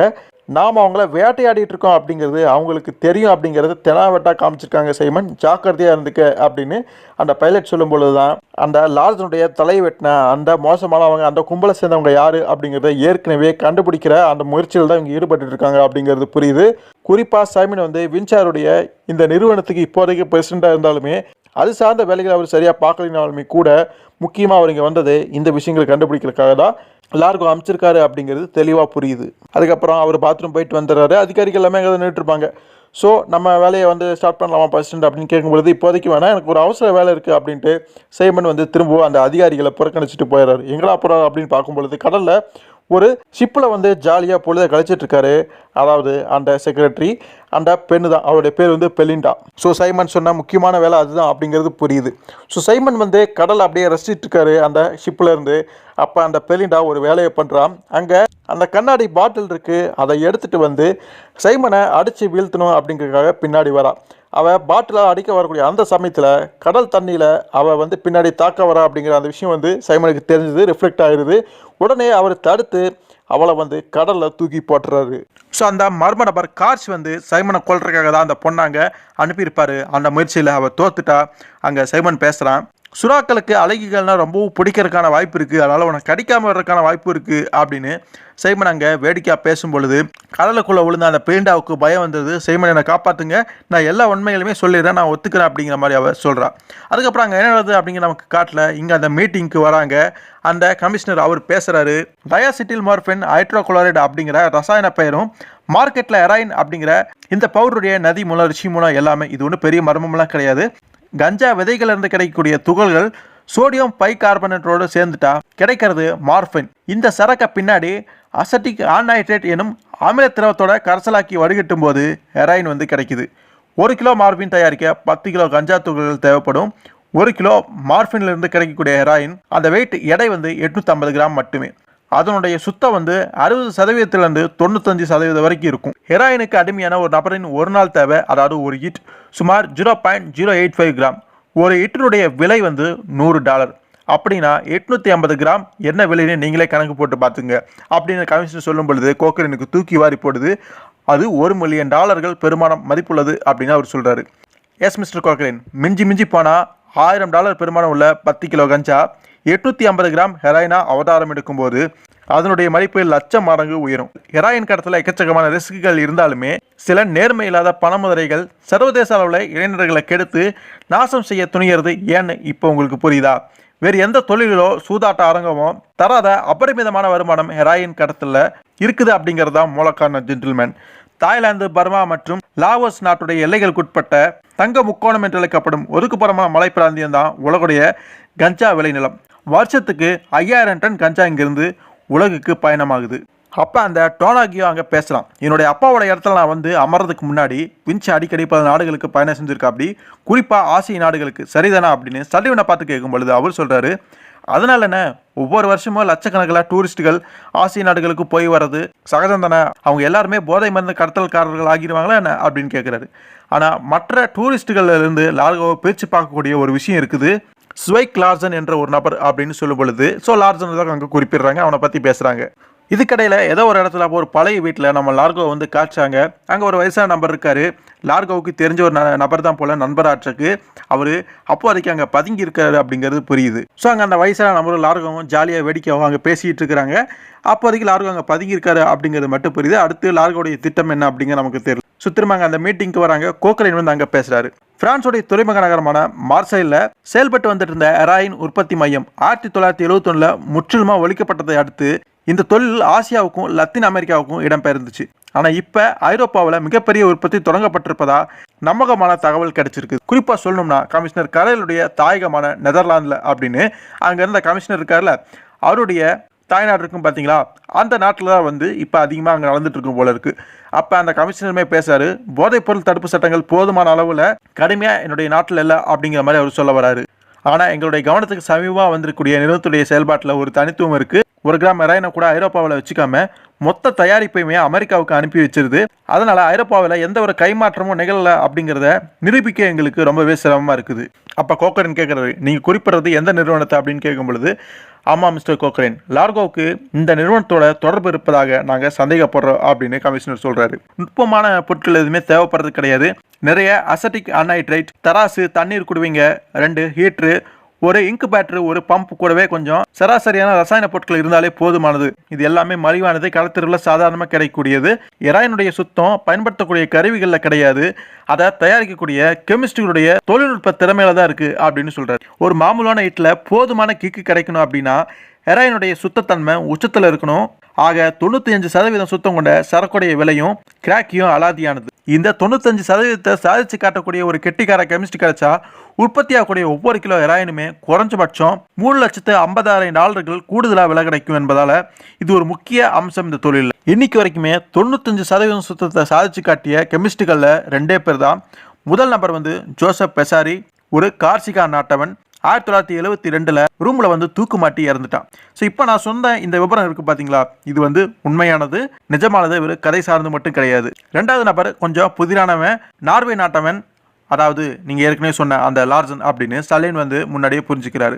ஸோ இந்த லார்சன் அப்படின்னு இன்னொரு கெமிஸ்ட்ரி குறிப்பிட்றது வந்து உண்மையே கிடையாது, கதைக்காக கற்பனையாக சித்தப்பட்ட கதாபாத்திரம் தான். ஸோ இந்த லார்சன் ஆஸ்லோவில் 1958 ஒரு சாதாரண குடும்பத்தில் பிறந்தவன். நாங்கள் முதல் முறையாக அவனை பற்றி கேள்விப்பட்ட போது ஒரு தென் அமெரிக்க கும்பல்கிட்ட கெமிஸ்டா வேலையில் இருந்தால் கொலம்பியா போலீஸாரால் கைது செய்யப்பட்டு அவர்களிடமிருந்து தப்பிச்சு தென்கிழக்கு ஆசியா சென்றடைஞ்சு தைவானுக்கு வடக்கே ஒரு சிறிய கஞ்சா வியாபாரி கிட்ட ஒட்டிட்டு இருந்தான். சில வருஷங்களுக்கு அப்புறம் திரும்ப அவன் பேங்காக்ல வெளிப்பட்ட போது ஒரு ஹோட்டலில் மேனேஜராக இருந்தான். உங்களுடைய குடும்பத்துக்கு சொந்தமான அந்த ஹோட்டலில் அவனுக்கு மரியாதையான வேலை போட்டு கொடுத்தது உங்களுடைய இலக்கிய மனசுக்காரரான மிஸ்டர் வின்ச்சு தான். சரி, நீங்கள் ஏன் அவனை அந்த லார்சன் வந்து கைது செய்யலை அப்படின்னு அங்கே அந்த சல்லிவன் கேட்கும் பொழுது குறிப்பிட்ட குற்றச்சாட்டு எதுவுமே அவன் மீது கிடையாது. ஆனாலுமே அவன் மீது ஒரு கண் வச்சிருந்தோம். ஏன்னா அவனை மாதிரியான ஒரு திறமையான கெமிஸ்ட்டை ஒரு பெரும் தலை வந்து கொத்தி சொல்லும் அப்படிங்கிற நம்பிக்கையில் இருந்தேன். ஆனால் லார்சன் அந்த பாதையில் திரும்ப போகலை. லார்கோவோட தொடர்பு வச்சுட்டு இருந்தான் அப்படிங்கிறத தாண்டி விசேஷமாக சொல்கிறதுக்கு வேறு எதுவுமே கிடையாது. திடீர்னு ஒரு நாள் எங்களுடைய கண்ணில் மண்ணை தூவிட்டு மாயமாக மறைஞ்சு போயிட்டான். இது நடந்து ஒரு வருஷத்துக்குள்ளாக தான். இப்போ சில நாட்களுக்கு முன்னாடி தான் திரும்ப வெளிப்பட்ட லார்சன் பேங்காக்கூடிய ஒரு இடத்துல ஜன நடமாட்டம் அதிகம் இருக்கக்கூடிய இடத்துல சத்தமே இல்லாமல் லார்கோவோட ஏதோ பேச்சுவார்த்தை நடத்தியிருக்கான் அப்படிங்கிற செய்தி எங்களுக்கு கிடைச்சது. லார்சன் அங்கே சந்திக்கிறதுக்கு பயணமானது லார்கோ மட்டும் கிடையாது. லார்சன் பாங்காங்கில் தங்கியிருந்த காலகட்டத்தில் ஸ்கார்பாவும் அங்கே 2 முறை போயிருக்காரு. அவர் உங்களுடைய ஹோட்டல் பிரிவுகளுடைய தலைவர் அப்படிங்கிறனால அவருடைய விசிட் வந்து நார்மலாக தான் பார்க்கப்பட்டுச்சு. ஆனால் உங்களுடைய வேறொரு பிரசிடென்ட்டை லார்சன் பல முறை சந்தித்து பேசினது தான் வித்தியாசமாக பட்டுச்சு. மேஜர் மால்கம் நீங்கள் தொடருங்க அப்படின்னு அந்த ஸ்காட்லாந்து யாருடைய போதைப் பொருள் தலைமை அதிகாரி அவர் பேசுகிறாரு. சுமார் 2 வருஷத்துக்கு முன்னாடி ஒரு ஜென்டில்மேன் தன்னுடைய தொழில் காரணமாக ஆசியாவில் நிறைய பயணங்களை மேற்கொண்டது எங்களுடைய கவனத்துக்கு வந்துச்சு. கஞ்சா அப்புறம் மார்பின் கைமாற்றும் சைனாக்காரங்களை அவன் அடிக்கடி சந்தித்து பேசியது தான் ஆச்சரியமே. அந்த நபர் ஒரு பிரெஞ்சு பிரஜை, ஆனால் அவர் தங்கியிருந்தது பகாமாஸ் தீவுகளில். அவரை உங்களுக்கு நல்லாவே தெரியும். அவர் மிஸ்டர் கார்டிக்னாக், இறந்து போன உங்களுடைய முன்னாள் பிரசிடென்ட் அப்படின்னு சொல்லும்பொழுது சல்லிவனுக்கு கோக்கரனுக்கு பெரிய அதிர்ச்சியாக இருக்குது. அந்த கார்டிக்னாக் தான் நம்ம லார்கோ வந்து கொண்டிருப்பார். போன கதையில் வந்து நம்ம பார்த்துருப்போம். இப்போ அந்த கார்டிக்னாக்கு பதிலாக தான் தற்போதைய பிரசிடெண்ட்டாக நம்ம சைமன் வந்து அங்கே இருக்கிறாரு. மேலும் வந்து அந்த நபர் பேசுகிறாரு. 1973 பகமா தீவுகள் இங்கிலாந்துகிட்ட இருந்து சுதந்திரம் அடைஞ்சிட்டு இருந்தாலுமே தொடர்ந்து அவங்க சுங்கம் மற்றும் போலீஸ் விவகாரங்களில் எங்களுடைய உதவியை கேட்டு வர காரணத்தினால நான் இங்கே வந்திருக்கிறேன். சுற்றி வளைக்காம விஷயத்தை போட்டு உடைக்கிறேன். மார்பின் வடிவத்தில் ஆசியாவிலிருந்து ஐரோப்பா வந்து சேர்ந்திருக்கக்கூடிய அந்த பவுட்ரு ஹெராயினா சுத்திகரிக்கப்பட்டதுக்கு அப்புறம் வின்சியர் விமானங்களுடைய ரகசிய தளங்களில் பதுக்கப்பட்டு அமெரிக்கா போய் சேருது தொடர்ச்சியாக. இதை சொன்னோன்னே சல்லிவனுக்கும் கோக்கரனுக்கும் தூக்கி வாரி போடுது. நமக்கே தெரியாமல் நம்முடைய கம்பெனியில் இப்படி எல்லா விஷயங்கள் நடக்குது அப்படின்னு அதிர்ச்சி அடைகிறாங்க. உறுதியாக தான் தெரியுமா, நீங்கள் இதை கன்ஃபார்மாக சொல்கிறீங்களா அப்படிங்கிற மாதிரி கோக்கரன் கேட்கும் பொழுது, அது மட்டும் இல்லாமல் இந்த மொத்த எல்லா விஷயங்களுமே லார்கோ வின்சியோடைய தலைமையில் தான் நடக்குது அப்படின்னு அந்த வர்த்தக செயலர் டோனாகியா வந்து சொல்கிறாரு. சல்லிவனுக்கு இப்பவுமே நம்பிக்கை வரல. நம்புற மாதிரியா இருக்குது. 28 வயசான அந்த பையன் இவ்வளோ பெரிய ஏற்பாடெல்லாம் நிர்வகிக்கிறது அப்படிங்கிறது சாதாரண விஷயம் கிடையாது அப்படின்னு சொல்லும் பொழுது அந்த டோனாகியா பேசுகிறான். நிர்வகிச்சார் அப்படின்னு நான் சொல்லலை, மற்ற சொத்துக்களை போலவே இதுக்கும் அப்பா கிட்டேருந்து வாரிசு உரிமை பெற்றிருக்கிறார். இதை சொல்லும் பொழுது கோக்கரனுக்கு இன்னுமே தூக்கி வாரி போடுது. நீங்கள் என்ன சொல்ல வரீங்க அப்படின்னு மாதிரி அதிர்ச்சியை கேட்குறாரு. உங்களுக்கு தெரியாமல் நிர்வகிச்சு, அதாவது லார்கோடைய வளர்ப்பு தந்தை ஒரு ஹெராயின் கடத்தல் அமைப்பை நிர்வகிச்சு வந்திருக்கிறதுக்கு வாய்ப்பு இல்லைன்னு நீங்கள் 2 பேருமே சத்தியம் பண்ணுறதுக்கு தயாரா அப்படின்னு கேட்கும் பொழுது அவங்களுக்குமே அதிர்ச்சியாக இருக்குது. என்ன பதில் சொல்கிறதுனே தெரியல. இருந்தாலுமே ஒரு கவலையோட சல்லிவன் வந்து கேட்குறாரு. எங்களால் அப்படி உறுதியாக சொல்ல முடியல அப்படின்னாலுமே அவர் அதை செஞ்சிருப்பாருன்னு என்ன அவசியம் இருக்க முடியும் அப்படின்னு கேட்குறாரு. வேற என்ன இருக்க முடியும்? பணம், ரொக்கம், கரன்சி நோட்டுகள், மலையாக குவியக்கூடிய செல்வத்தை போதும்னு ஒதுக்கி தள்ளுறதுக்கு நிறைய எப்பவுமே நினைச்சது கிடையாது அப்படின்னு அந்த டோனாகியோ வந்து நிறைய வச்ச குறை சொல்ற மாதிரி பேசுறாரு. ஆனாலுமே ஜான் சல்லிவனுக்கு அப்பவுமே பெருசா நம்பிக்கையெல்லாம் வரல. அது உண்மைன்னு வச்சுக்கிட்டாலுமே லார்கோ வந்து ஏன் அப்படின்னு சொல்ல வரதுக்குள்ளேயே நான் இன்னும் பேசி முடிக்கல அப்படின்னு டோனாகியோ அங்க மேலும் பேசுறாரு. நாங்க கார்டிக்னாக்கை பிடிச்சு மொத்த நெட்வொர்க் பற்றிய ரகசியங்களையுமே கறக்க தீர்மானிச்சப்ப யுகோஸ்லாவியா கடற்கரை பகுதியில் ஒதுங்கிய அவருடைய சரளத்தை தான் நாங்கள் கண்டெடுக்க முடிஞ்சது. மூக்கு உடஞ்சிருந்தது, 2 கைகள்லையுமே தோட்டா பாஞ்ச காயங்கள் இருந்துச்சு. கார்டிக்னாக்குடைய சாவுடைய மறுநாள் யுகோஸ்லாவியாவுடைய ஸ்லிப் நகர்ல நம்ம நண்பர் லார்கோவும் அவரது ஆத்ம நண்பரான இன்றைய வின்சியருடைய மரியாதைக்குரிய பிரசிடெண்டா இருக்கக்கூடிய சைமன் உங்களை பார்க்க முடிஞ்சது அப்படிங்கிறது தற்செயலான நிகழ்வா இருக்க முடியுமா அப்படின்னு மேலும் பேசுறாரு. எங்களை பொறுத்த வரைக்கும் எல்லாமே தெள்ள தெளிவா இருக்குது. நெட்வொர்க் தனக்கு வந்து சேரும்னா இருந்த வின்சி வந்து லார்சனை எப்படியோ தேடி பிடிச்சு நமக்கு பின்னாடி யூஸ் ஆவான் அப்படிங்கிற நோக்கத்துல தன்னோடையே வச்சுக்கிட்டாரு. கார்டிக்னாக் மாட்டிக்க போறான் அப்படிங்கிற அந்த நெருக்கடி வந்ததுமே அவனை ஒழிச்சு கட்டிட்டு அந்த இடத்துல சைமனை லார்கோ வந்து போட்டிருக்காரு அப்படின்னு டோனாகியோ வந்து அவருடைய கருத்துக்கள் அங்கே சொல்றாரு. ஜான் சல்லிவனுக்கு தெளிவாகவே தெரியுது இது அபத்தமான ஒரு கட்டுக்கதை. அப்படின்னா லார்சனை கொண்டது யாரு, எதுக்காக அப்படின்னு கேள்வி கேட்குறாரு. எனக்கும் தெரியல, ஏதாவது ஒரு போட்டி கம்பெனியாக இருக்கலாம். லார்சன் நெதர்லாந்து ஏதோ ஒரு மூலையில் தன்னுடைய தொழில் திறமையை செயல்படுத்தி இருக்கலாம். துரதிருஷ்டவசமாக யார்கிட்ட வேலையில் இருந்தா அப்படிங்கிறது இன்னுமே தெளிவாகலை. ஆனால் லார்கோ வின்சிக்கு இது நிச்சயமாக தெரிஞ்சிருக்கும் அப்படின்னு சொல்கிறாப்படி. சரி, அப்படின்னா இன்னைக்கு காலையில் 2 இன்ஸ்பெக்டர்கள் சுட்டு கொல்லப்பட்டாங்களே, யாரால அப்படின்னு கேட்குறாங்க. அதுதான் உங்கள் பாஸ் செஞ்ச பெரிய கடைசி தப்பு. நான் யாருன்னு வின்சிக்கு நிச்சயமாக தெரியும். லார்சனுடைய தலையை நான் அடையாளம் கண்டுபிடிச்சிருப்பேன் அப்படிங்கிறதுமே அவருக்கு தெரிஞ்சிருக்கும். ஸோ நெருக்கடி உருவாயிட்டு வருது அப்படிங்கிறனால மண்டைக்குள்ள நிறைய குடைச்சல் அவருக்கு ஓடிட்டு இருந்திருக்கும். மாட்டிக்க போகிறோம் அப்படிங்கிற பயமாக இருந்திருக்கலாம். ஸ்டேஷனுக்கு அழைச்சி போகிறப்ப இன்ஸ்பெக்டர்கள் இருந்து தப்பிக்கிற முயற்சியில் ஏற்பட்ட சண்டையில் நிகழ்ந்த கொலைகளாகவும் இருக்கலாம். எனவே கைது செஞ்சு விசாரித்ததான் நமக்கு உண்மை தெரியும். அவன் எங்கே பதுங்கி இருந்தாலும் இந்த முறை எங்ககிட்ட சிக்கிய தீர்வான். அந்த பொறுக்கி ராஸ்கள் இந்த பிரச்சனையிலிருந்து தப்பிக்க வாய்ப்பே கிடையாது. எவ்வளோ பெரிய கோடீஸ்வரனாக இருந்தாலுமே பயலுக்கு நீ ஜெயில் வாசம் தான். பிரான்ஸில், ஆலந்தில், அமெரிக்காவில் அப்படிங்கிறது மட்டும்தான் இப்போ கேள்வி. அவனும் சரி, அவனுடைய இந்த நாசுக்கார நெட்வொர்க்கும் சரி மொத்தமாக நிர்மூலமாக்க போகிறேன் அப்படின்னு சேலஞ்சு பண்ணுற மாதிரி அந்த டோனாகியோ அங்கே பேசுகிறாரு. ஏற்கனவே லார்கோ ஏதோ தகுதி தத்தமெல்லாம் பண்ணுறான் அப்படிங்கிற மாதிரி அவன் நினச்சிருப்பா. அப்படி இப்போ இப்படி ஒரு விஷயம் கிடச்சிருக்கனால லார்கோ பிடிச்சி உள்ள போகல ரொம்பவே தீவிரமாக இருக்காரு அப்படிங்கிறது புரியுது. அப்போ அந்த டோனகியாவுக்கு கால் வருது. ஃபோன் எடுத்து பேசுகிறாரு. என்ன நீங்கள் லார்கோவை கண்டுபிடிச்சிட்டிங்களா அப்படிங்கிற மாதிரி கேட்குறாரு. இல்லை, லார்கோ கிடைக்கல, அவனுடைய ட்ரெஸ்ஸு மட்டும்தான் கிடச்சிருக்கு அப்படின்னு அந்த போலீஸ்காரர் வந்து சொல்கிறாரு. ஏடா அப்படின்னு பார்க்கும்பொழுது லார்கோ வந்து அந்த வயசான நபரை வந்து அடைக்கலம் கொடுத்துருப்பாரு. இப்போ லார்கோ போட்டிருந்த அந்த உடைகள் இருக்கும் பார்த்தீங்களா, அதை வந்து அந்த நபருக்கு கொடுத்துருக்காரு. அதை மாட்டிகிட்டு இருந்த அவர் தான் லார்கோன்னு நினச்சிட்டு அவரை வந்து பிடிச்சிட்டு அங்கே உட்கார வச்சுருக்காங்க. லார்கோ அவரை வச்சு அங்கே எங்கேயோ தப்பிச்சு போயிருக்காரு அப்படிங்கிறது புரியுது. அதுக்கப்புறம் நைட்டு பாரிஸில் வந்து காட்டுறாங்க. அந்த ஸ்கார்பா வந்து நம்ம பார்த்துருப்போம். அவருடைய மனைவி ஒருத்தி இருப்பா. அவருடைய பேர் வந்து சோலாஞ்ச். ஸோ அவள் தான் லார்கோ தனியாக கூப்பிட்டு உங்களை பார்த்தோன்னே மனசுக்குள்ளே பட்டாம்பூச்சிலாம் பறக்குது அப்படின்னு ஜாலியாக பேசியிருப்பாளே, அவளை தான். அவள் எங்கேயோ வெளியே போயிட்டு தன்னுடைய வீட்டுக்கு திரும்பினது மட்டும் இல்லாமல் அந்த லிஃப்ட் ஆன் பண்ணி உள்ளே போகிறான். அப்படி லிஃப்ட் ஓப்பன் ஆகும் பொழுது உள்ள யார் இருக்கா அப்படின்னு பார்க்கும்பொழுது லார்கோ தான் இருக்காரு. இதை பார்த்தோன்னே அவள் அதிர்ச்சி அடைஞ்சிடறான். ஸோ லார்கோ அவளுடைய வாயை பற்றிட்டு அவளை அமைதியாக இருக்க சொல்லி அவளுடைய ரூமுக்குமே 2 பேரும் போயிடுறாங்க. லார்கோ இப்படி திருதுப்புன்னு தன்னுடைய இடத்துக்கு வந்தது அவளுக்கு பெரிய அதிர்ச்சியாக இருக்குது. போலீஸ் உங்களை இப்படி தேடிட்டு இருக்கும் பொழுது நீங்கள் இங்கே என்ன பண்ணிட்டு இருக்கீங்க, நான் உங்களை ஒளிச்சு வைக்கணும்னு எதிர்பார்க்குறீங்களா அப்படின்னு அவள் கேட்குறான்.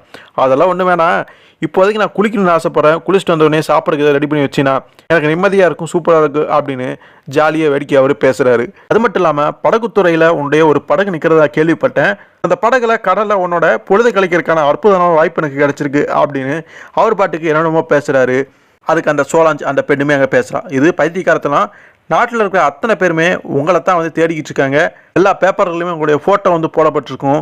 யாருக்கும் தெரியாமலாம் நம்ம அந்த படகு இருக்கிற இடத்துக்கு போய் படகு எடுத்துகிட்டு கடலுக்கு போகிறதெல்லாம் சாத்தியமே இல்லை அப்படின்னு சொல்லும் பொழுது எனக்கு தெரியாமல் இல்லை, ஏதோ ஒன்று பண்ணிக்கலாம், உன்னுடைய டிரைவருடைய மாற்று உடை வேறு ட்ரெஸ்ஸாக தான் இருக்கும்ல அப்படின்னு கேட்கும் பொழுது நிச்சயம் இருக்குது அப்படின்னு அவளும் சொல்கிறான்.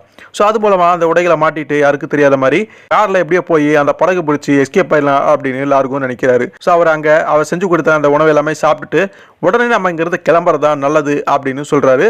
அப்போ அந்த பெண் கேட்குறா, உண்மையிலுமே அந்த 2 போலீஸ்காரங்களை கொண்டது நீங்கள் தானா அப்படின்னு கேட்கும் பொழுது பேப்பரில் அப்படி தானே போட்டிருக்கு, அதனால எல்லாரும் அப்படித்தான் நம்புவாங்க, அதை தான் பண்ணல அப்படிங்கிறத அவர் சோசகமாக அவரோட ஸ்டைலில் விளக்கத்தை கொடுக்குறாரு. அதுக்கப்புறமா நாம் விடியறதுக்கு முன்னாடி இங்கிறது கிளம்புறது தான் நமக்கு நல்லது, ஏன்னா ஆபத்துடைய நண்பன் நான், எப்போ வேணாலும் என்ன வேணாலும் நடக்கலாம் அப்படிங்கிறனால விடியறதுக்குள்ளாரே நம்ம அந்த படகுக்கு போய் சேரலாம் அப்படின்னு அந்த சோலாஞ்சை அப்படியே கன்வின்ஸ் பண்ணி அவங்க 2 பேருமே அங்கேருந்து தப்பிச்சு போயிடலாம் அப்படிங்கிற முடிவுக்கு வந்துடுறாங்க. ஸோ அதுக்கப்புறம் அந்த பகாமாஸ் தீவுகளில் காட்டுறாங்க. அங்கே அந்த பெண் வந்து சைமனை கொல்லணும்னு நினச்சிருப்பா. ஆனால் சைமன் கிட்ட வகையாக மாட்டியிருப்பா.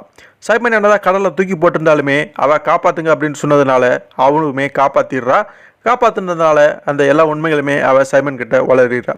இதை வந்து ரகசியமாக அந்த கார்ஸுடைய உளவாளிகள் வந்து கவனிச்சுட்டு இருப்பாங்க. அவங்க பைனாகுலர் மூலமாக பார்த்துட்டு இருக்காங்க. அது மூலமாகவே நிலவரம் எப்படி மாறி இருக்கு அப்படிங்கிறத புரிஞ்சுக்கிறாங்க.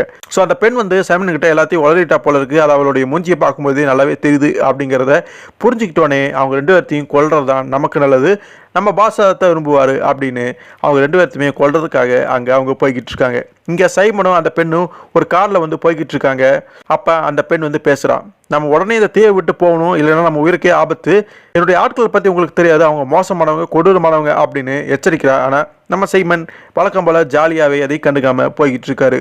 ஆனால் அவர் சொல்லி முடிக்கிறதுக்குள்ளாரியே 2 பேர் வந்து பைக்கில் வந்து அவங்கள சுடுறாங்க, தாக்குறாங்க. ஓகே, நீ சொல்கிறத கேட்குறேன், என் பேச்சை மாற்றிக்கிறேன் அப்படின்னு அங்கேருந்து தப்பிக்கிறதுக்காக வேகமாக காரை ஓட்டிகிட்டு இருக்கும் பொழுதே சடனாக வந்து திருப்பி அந்த பைக்குக்கு நேராக கொண்டு வந்து விடுறாரு.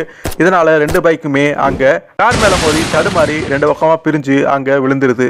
ஸோ அப்போதைக்கு சைமன் எப்படியா தப்பிச்சிடுறாரு. அந்த பொண்ணு கூட காரில் தூரமாக போயிடுறாங்க. என்னதான் அப்போதைக்கு அவங்க தப்பிச்சிருந்தாலுமே இன்னுமே அவங்க ஆபத்தில் தான் இருக்கிறாங்க. சைமன் வந்து சொல்கிறான், ஸோ படகு ஒன்று இருக்குது, அதில் ஏறி தப்பிச்சு கடலில் போயிடலாம் அப்படின்னு சொல்லும் பொழுது அதுக்கு வாய்ப்பில்லை, என்னுடைய ஆட்கள் அங்கேயுமே வெயிட் பண்ணிட்டு இருப்பாங்க, கண்டிப்பாக நம்ம மாட்டிக்கும் அப்படின்னு சொல்லும் பொழுது நமக்கு இருக்கக்கூடிய ஒரே வாய்ப்பு ஃப்ளைட்டு தான், ஃப்ளைட்டை பிடிச்சி பறந்து எங்கேயாவது போயிடணும் அப்படின்னு அவன் சொல்கிறான். அப்படி பார்த்தா என்கிட்ட இப்போதைக்கு காசு இல்லை, ஒன்றும் இல்லை, நம்ம வேறு ஏதாவது திட்டம் போடணும் அப்படிங்கிற மாதிரி சைமன் வந்து அங்கே யோசிக்கிறாரு. ஸோ என்ன பண்ண போகிறாங்க அப்படிங்கிறது அவங்களுக்கு அங்கே தெரியல. ஸோ இப்போதைக்கு அமைதியாக இருப்போம். ஏர்போர்ட்டு நகரத்துடைய அந்த பக்கம் இருக்குது. ஸோ என்னுடைய காரை இந்த நேரத்தில் ஓட்டினா பகலில் அடையாளம் தெரிஞ்ச எல்லாத்துக்குமே, அதனால் நைட்டு வரைக்கும் வெயிட் பண்ணுவோம் அப்படின்னு அங்கே இருக்கக்கூடிய ஒரு சோளக்கலை காட்டுக்குள்ளார காரை விட்டுறாரு. அதாவது யாருக்கு தெரியக்கூடாதுன்னு காரை அதுக்குள்ளே விட்டது மட்டும் இல்லாமல் காத்திருக்கணுமே, அது வரைக்கும் என்ன பண்ணுறது அப்படின்னு அந்த பொண்ணு கூட ரொமான்ஸ் பண்ணிக்கிட்டு இருக்காரு. ஸோ இதுக்கடையில் பாரிஸில் லார்கோ போட்ட திட்டப்படி அந்த பொண்ணை கூட்டிக்கிட்டு காரில் வந்து டிரைவர் மாதிரி வேஷம் போட்டுட்டு லார்கோ ஓட்டிட்டு போகிறாரு. வழியில் லார்கோவை பிடிக்கணும் அப்படிங்கிறதுக்காக நிறைய விஷயங்கள் அங்கே செய்யப்பட்டிருக்கும். டிராஃபிக் போலீஸ் அதிகாரிகள் எல்லாருமே ஒவ்வொரு காராக வந்து செக் பண்ணி அமுச்சிட்டு இருக்கிறத பார்க்க முடியுது. அதே மாதிரி லார்கோடைய கார் அங்கே வரும் பொழுது அவங்களுமே அந்த புக்கு பாஸ் இதெல்லாமே வாங்கி டீட்டெயில் எல்லாமே செக் பண்ணிட்டு தான் விட்றாங்க. லார்கோ தான் டிரைவராக உட்காந்துருக்கு. அப்படி இருந்தாலுமே லார்கோ வந்து அவங்களும் கவனிக்கல. லார்கோவும் கொஞ்சம் டிரைவர் மாதிரி இருந்ததுனால சரியாக அவங்களும் பார்க்காம ஈஸியாக விட்டுறாங்க. அது மட்டும் இல்லாமல் அங்கே நின்றுருந்த அதிகாரியை வந்து இந்த பொண்ணுக்கு நல்லாவே தெரிஞ்சது அப்படின்னால சகஜமாக பேசி வந்து ஒன்றும் தெரியாத மாதிரி அந்த அதிகாரியை அமுச்சு வச்சிடறா. எந்த சந்தேகமும் இல்லை அப்படின்னு அந்த காரையுமே அவங்க விட்டுடுறாங்க. அதுக்கப்புறமா அந்த துறைமுகத்துக்கு வந்துடுறாங்க. அந்த போட் இருக்கிற இடத்துக்கு வந்து போட்டிலையுமே ஏறிடுறாங்க. அந்த போட்டுக்கு காவலாக ஒருத்தர் இருப்பான். ஓ வாங்க மேடம் அப்படின்னு அவன் சொல்கிறான். ஆனால் அந்த போட்டோடைய டிரைவர் கேப்டன் வந்து லீவில் இருக்காரு, நீங்கள் எப்படி போவீங்க அப்படிங்கிற மாதிரி அவன் சொல்லும் பொழுது, ஓ நீங்கள் ஒன்றும் கவலைப்படாதீங்க, என் கூட வந்திருக்க நண்பர் ஒருத்தர் நல்லா வந்து போட்டு ஓட்டுவார், லைசன்ஸ் வச்சிருக்காரு அப்படின்னு சொல்லும்போது ஓகே மேடம் ஒன்றும் பிரச்சனை இல்லை அப்படின்னு அவனை விட்டுறான். ஸோ இப்போ அந்த பழகை எடுத்துக்கிட்டு அந்த பொண்ணும் லார்கோவும் வந்து அங்கே கடலில் போக ஆரம்பிச்சிடுறாங்க. லார்கோ நினச்சபடி எப்படியோ வந்து அப்போதைக்கு தப்பிச்சிட்டாங்க. என்னதான் இவங்க ரெண்டு பேரும் யாருக்கு தெரியாமல் அந்த போட்டில் போயிருந்தாலுமே இதை தூரத்தில் இருந்து ரெண்டு நபர்கள் வந்து கவனிச்சிருக்காங்க. அதாவது அந்த போட்டோடைய உண்மையான கேப்டன். என்னதான் இவங்க யாருக்கும் தெரியாமல் அங்கேருந்து தப்பிச்சிருந்தாலுமே தூரத்துலேருந்து ரெண்டு பேர் அங்கே கவனிச்சிட்டு இருக்காங்க.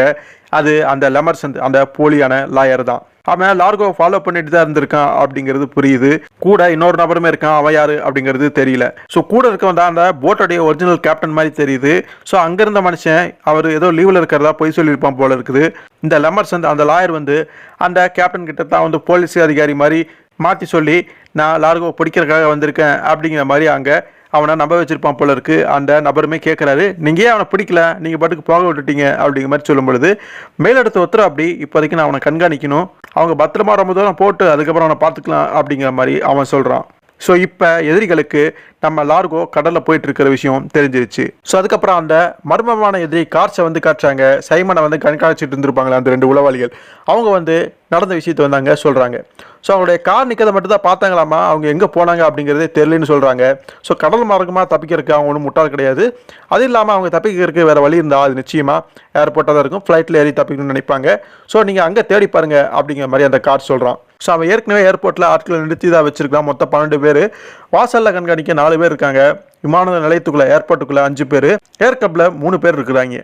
அப்போ அந்த கார் சொல்ல, நீயுமே அங்கே போ, அவங்கள குழப்பம் இல்லாமல் அடையாளம் காட்டுறதுக்கு பார்த்த நீ ஒருத்தன் தான் இருக்க, அதனால் உன்னால் முடியும் அப்படின்னு சொல்லிட்டு அவனை அனுப்புகிறாங்க. ஸோ அந்த கார்ஸ் வந்து அங்கே கட் அண்ட் ரைட்டாக சொல்லிடுறான். அந்த பெண்ணுக்கு முழுமையாக நம்மளை பற்றின விஷயங்கள் தெரியாமல் இருந்தாலுமே நம்மளை கவிழ்க்கக்கூடிய அளவுக்கு போதுமான தகவல்கள் அவளுக்கு தெரியும். ஸோ அதனால் சைமனும் சரி அந்த பெண்ணும் சரி உயிரோட இங்கிருந்து தப்பிச்சு போகக்கூடாது, அவங்களை நிச்சயமாக கொன்னே ஆகணும்னு ஸ்ட்ரிக்டாக வந்து சொல்லிடுறான். அவனுமே பயந்துக்கிட்டே கண்டிப்பாக நான் செஞ்சிடறேன் அப்படின்னு அங்கேருந்து வந்துடுறான். ஸோ ஏர்பாட்டுக்கு போகக்கூடிய வாகனங்கள் பஸ் அப்படின்னு எல்லாத்தையுமே கண்காணிக்கிறாங்க. அந்த சைமனும் அந்த பெண்ணும் அங்கே வந்து சேர்றாங்களா இல்லையா அப்படிங்கிறத பார்த்துக்கிட்டே இருக்காங்க. ஒரு பஸ் வந்து போது அது அங்கே வந்து நிற்குது. அந்த பஸ்ஸில் தான் சாதாரண டூரிஸ்ட்டுகள் மாதிரி அந்த பெண்ணும் சைமனும் உடைகள் வந்து உடுத்தி முடிஞ்ச வரைக்கும் தப்பிச்சு போக நினைக்கிறாங்க. ஸோ அவங்க போக வேண்டிய இடத்துக்கு டிக்கெட் எடுத்துகிட்டு அங்கேருந்து சாதாரணமாக டூரிஸ்ட்டுகள் மாதிரி நடந்து போகிறாங்க. இருந்தாலுமே அவங்க 2 பேர்த்தையுமே அந்த கார்ஸுடைய ஆட்கள் வந்து கவனிச்சிடுறாங்க. அங்கங்கே நின்றுட்டு இருக்கிறதா பார்க்க முடியுது. அந்த பெண்ணும் சைமனும் அந்த கூட்டத்துக்கு மத்தியில் போயிட்டு இருந்தாலுமே அந்த பெண் வந்து கவனிச்சிடறா. அங்கங்கே என்னுடைய ஆட்கள் அங்கே நின்றுட்டு இருக்காங்க அப்படிங்கிறத சைமன் கிட்ட சொல்லும் பொழுது, பதறாத, எத்தனை சினிமாவில் பார்த்துருக்கோம், நானும் அதே தான் பண்ண போகிறேன் அப்படின்னு வெடிகுண்டு அங்கே யாரோ குண்டு வச்சுருக்காங்க அப்படின்னு ஒரு பொய்யான தகவலை வந்து அங்கே கத்தி சொல்கிறாரு. மக்கள் அங்கே பயந்து போய் கூச்சல் விட்டுட்டு அங்கேயும் இங்கேயும் ஓடுறாங்க. அந்த சூழலை சாதகமாக பயன்படுத்திட்டு சைமன் அந்த பெண்ணு தப்பிக்கணும்னு நினைக்கிறாங்க. ஆனால் அதுக்குள்ளே அந்த காசுடைய ஆள் வந்து மடக்கிடுறான். நல்ல முயற்சி தான் சைமன், ஆனால் வேலைக்கு ஆகலை அப்படின்னு சொல்லும் பொழுது, ஓகே மாட்டிக்கிட்டோம், இனிமேல் அடி தெரியுதா அப்படின்னு சைமன் வந்து அவனை அடிச்சு போட்டுட்டு அங்கேருந்து தப்பிக்கணும்னு நினைக்கிறாரு. ஆனால் அதுக்குள்ளார துப்பாக்கியை நீட்டி அவன் சைமனாக மடக்கிறான். இருந்தாலுமே அந்த பெண் சும்மா இருப்பாளா, அவன் அங்கேருந்த தலைவாணியை ஏதோ எடுத்து அந்த நபருடைய மூஞ்சியில் எரிச்சிட்டு அப்போதைக்கு அவங்க 2 பேருமே வேகமாக தப்பிச்சு பிளைனுக்குள்ளேயுமே ஏறிடுறாங்க. பிளெயினுக்குள்ளே ஏறதுனால இப்போதைக்கு அவங்களால எதுவும் பண்ண முடியல. பிளெயினுமே அங்கேருந்து புறப்பட்டுறது. ஸோ எதுவும் பண்ண முடியாமல் அந்த நபர் அங்கே நிற்கிறத பார்க்க முடியுது. ஸோ சைமன்ட்டு தான் காசியிலேயே எப்படி தான் அவன் அந்த டிக்கெட் வாங்கினா அப்படின்னு பார்க்கும் பொழுது சைமனே அதை சொல்கிறேன், நமக்கு டிக்கெட் கொடுத்து உதவுன அந்த வில்லியம்சன் தம்பதியினர் நலத்துக்காக இது அப்படின்னு சொல்கிறாரு. உண்மையுமே யாரோ கப்பல்ஸ் கிட்ட இருந்து டிக்கெட்ஸ் வாங்கிட்டு வந்தாரா, இல்லை அவங்கள மிரட்டி அடிச்சு அந்த டிக்கெட்டை வாங்கிட்டு வந்தாரா என்னன்னு தெரியல. ஆனால் எப்படியோ டிக்கெட்டை வாங்கிட்டு அந்த ஃப்ளைட்டில் ஏறி அவங்க அங்கே தப்பிச்சு போயிட்டாங்க. அப்போ நமக்கு அடுத்து காட்டுறாங்க, அங்கே ஒரு வீட்டில் யாரோ ஒரு நபர் கட்ட வைக்கப்பட்டு பெட்டில் படுக்க வைக்கப்பட்டிருக்காரு. அநேகமாக அவனைத்தான் வந்து அவங்ககிட்ட இருந்து அந்த டிக்கெட் திருடிட்டு போயிருப்பாங்கன்னு நினைக்கிறேன். ஸோ அதுக்கப்புறம் லார்கோ நினச்சபடி அந்த படகுல கடலில் வந்து எங்கேயோ வந்து போய்கிட்டு இருக்கிறாங்க. ஸோ கப்பலுடைய மேல்தளத்தில் தான் நம்ம லார்கோ ஓட்டிகிட்டு இருக்காரு. கீழே வந்து அந்த சோலாஞ்ச் அந்த பெண் வந்து இருக்கிறா. ஸோ அவளை பார்க்கணும் அப்படிங்கிறக்க லார்கோ கீழே வரும்பொழுது அந்த பெண் ஒரு விஷயத்த பண்ணிட்டு இருக்கா. கையில் ஊசி வச்சிருக்கா. சிரஞ்சு மூலமாக தனக்குள்ளே எதையோ செலுத்தணும் அப்படின்னு நினைக்கிறா. அதை பார்த்தோன்னே லார்கோ புரிஞ்சுக்கிட்டாரு அது ஒரு போதைப் பொருள் தான். ஸோ அது ஹெராயின் அப்படிங்கிறத புரிஞ்சுக்கிறாரு. ஸோ இது எத்தனை காலமாக நீ எடுத்துகிட்டு இருக்க அப்படின்னு அதை தட்டி விட்டுட்டு ஓங்கி அறையிறாரு. ஸோ 10 வருஷங்களாக அந்த ஹெராயினை வந்து டெய்லி ஒரு ஹீட் வந்து எடுத்துகிட்டு இருந்திருக்கிறா. ஸோ அவள் ஹெராயின் எடுத்துக்கிறது மூலமாக நம்ம லார்கோவுக்கு சில விஷயங்கள் அங்கே புரிய ஆரம்பிக்குது. நம்ம சொன்னதுக்கு எல்லாமே தலையாட்டிட்டு இவன் இவ்வளோ தூரம் வந்திருக்கிறது எல்லாமே ஏதோ திட்டங்கள் தான் அப்படிங்கிறத புரிஞ்சிருக்குது. ஸோ இவ வந்து லார்கோ கூட வந்தது அவ்வளோ விருப்பப்பட்டு கிடையாது, யாரோ ஒரு நபர் சொல்லிதான் அப்படிங்கிறது புரியுது. ஸோ அந்த நபர் தான் வந்து ஹெராயினை இவளுக்கு சப்ளை பண்ணிட்டு இருக்கிறான். ஸோ அந்த ஹெராயின் இல்லைன்னா இவளால் இருக்கவே முடியாது, தொடர்ந்து அதை எடுத்துக்கிட்டு இருக்கா. ஸோ அந்த நபருடைய வற்புறுத்தின் பேரில் தான் வந்து இவ இந்த மாதிரி இங்கே வரதுக்கு சமைச்சிருக்கிறா. அப்போ லார்கோ உனக்கு ஹெராயினை கொடுக்கறது யாரு, ஸ்கார்பாவா அப்படிங்கிற மாதிரி கேட்குறா. அப்படி எதுக்குடா ஸ்கார்பா அப்படின்னு சொல்லும் பொழுது அந்த ஸ்கார்பா தான் அந்த போலி லாயரை ஏற்பாடு பண்ணது. அப்படின்னா இதில் இந்த விவகாரத்தில் அந்த ஸ்கார்பாவும் சம்மந்தப்பட்டிருக்கான் அப்படிங்கிறத லார்கோ புரிஞ்சுக்கிறாரு. ஸோ ஸ்கார்பா அப்படின்னு கேட்கும்பொழுது அந்த பெண் ஸ்கார்பா கிடையாது. அப்படின்னா அது அந்த லாயராக தான் இருக்கும். நம்மளை ஏமாத்தினானே அந்த லெமர்சந்த் அவனாக தான் இருக்கும் அப்படிங்கிற மாதிரி அவனுடைய உடல் தோற்றத்தை வந்து குறிப்பிடுறாரு. ஆமாம் அவனே தான். அவனுடைய பேர் வந்து ஏட்ஸ். அவன் தான் எனக்கு இந்த ஹெராயினை வந்து சப்ளை பண்ணுறான். அது இல்லாமல் என்னால் இருக்கவே முடியாது. அவனோட பிடியில் நான் மாட்டிக்கிட்டு இருக்கேன் லார்கோ. என்னுடைய இந்த பழக்கம் என்னுடைய கணவருக்கு தெரியாது, அதாவது அந்த ஸ்கார்பாவுக்கு தெரியாது. பலகாலமாகவே என்னை பிளாக்மெயில் பண்ணிட்டு இருக்கான். இப்போதைக்கு அந்த ஸ்கார்ப் தான் இவளுக்கு கணவனாக இருந்தாலுமே இவளுடைய உண்மையான கணவர் வந்து பல வருஷத்துக்கு முன்னாடியே இறந்து போயிட்டான். ஸோ எதுக்காக அவன் வந்து இவளை பிளாக்மெயில் பண்ணுறான் அப்படின்னு பார்க்கும்பொழுது இவ வேற ஏதோ கடந்த காலங்களில் மோசமான விஷயங்களை பண்ணியிருப்பா போல இருக்கு. அது சார்ந்த ஆதாரங்கள் எல்லாமே அவங்ககிட்ட இருக்கிறதுனால அவன் சொல்கிறது எல்லாமே கேட்டுக்கிட்டு வேறு வழி இல்லாமல் இப்படி எல்லாம் பண்ணிட்டு இருக்கு. அது மட்டும் இல்லாமல் ஹெராயினுக்குமே இப்போ அடிமையாயிட்டா, அது இல்லாமல் அவளால் இருக்க முடியல. ஸோ அதனால அந்த சிறஞ்ச குடுங்களாக இருக்கும், நீங்கள் என்ன சொன்னாலும் நான் சேர்க்க ரெடி அப்படின்னு அவன் சொல்கிறா. கடைசியாக ஒரே ஒரு கேள்வி, இந்த விவகாரத்தில் ஸ்கார்பாவுடைய பங்கு என்ன அப்படின்னு கேட்குறாரு. எனக்கு தெரியாது, ஸ்கார்பாவை பார்ட்டிகளில் ஃபங்க்ஷன்களுக்கு போகும்பொழுது அங்கே பார்த்த அறிமுகம் தான் அப்படின்னு சொல்கிறான். அப்படின்னா சரி, உன்னுடைய பொருட்களை எடுத்து மூட்டை கட்டு, உன்னுடைய ட்ரெஸ்ஸை மாட்டிக்க அப்படின்னு லார்கோ சொல்கிறாரு. ஏன் அப்படின்னு அவன் கேட்குறா. நாம படகை விட்டு வெளியேறோம் அப்படின்னு லார்கோ சொல்கிறாரு. ஸோ ஒரு லைஃப் போட் எடுத்து கடலை போட்டு 2 பேருமே அதுக்குள்ளே இறங்குறாங்க. அவளுக்கு ஒன்றுமே புரியல, ஏன் இந்த திடீர்னு இந்த ஒரு முடிவு எடுத்தோம் அப்படின்னு அவ கேட்குறான். ஏன்னா உன்னுடைய ஃப்ரெண்டு விரிச்ச வலையில் நான் பாட்டுக்கு வந்து விழுந்து தொலைச்சிருக்கிறேன், உன்னுடைய படகுல நான் இருக்கிறது நான் எங்கே போக தீர்மானிச்சிருக்கேன் அப்படிங்கிறது எல்லாமே அவன் நேரம் கண்டுபிடிச்சிருப்பான்.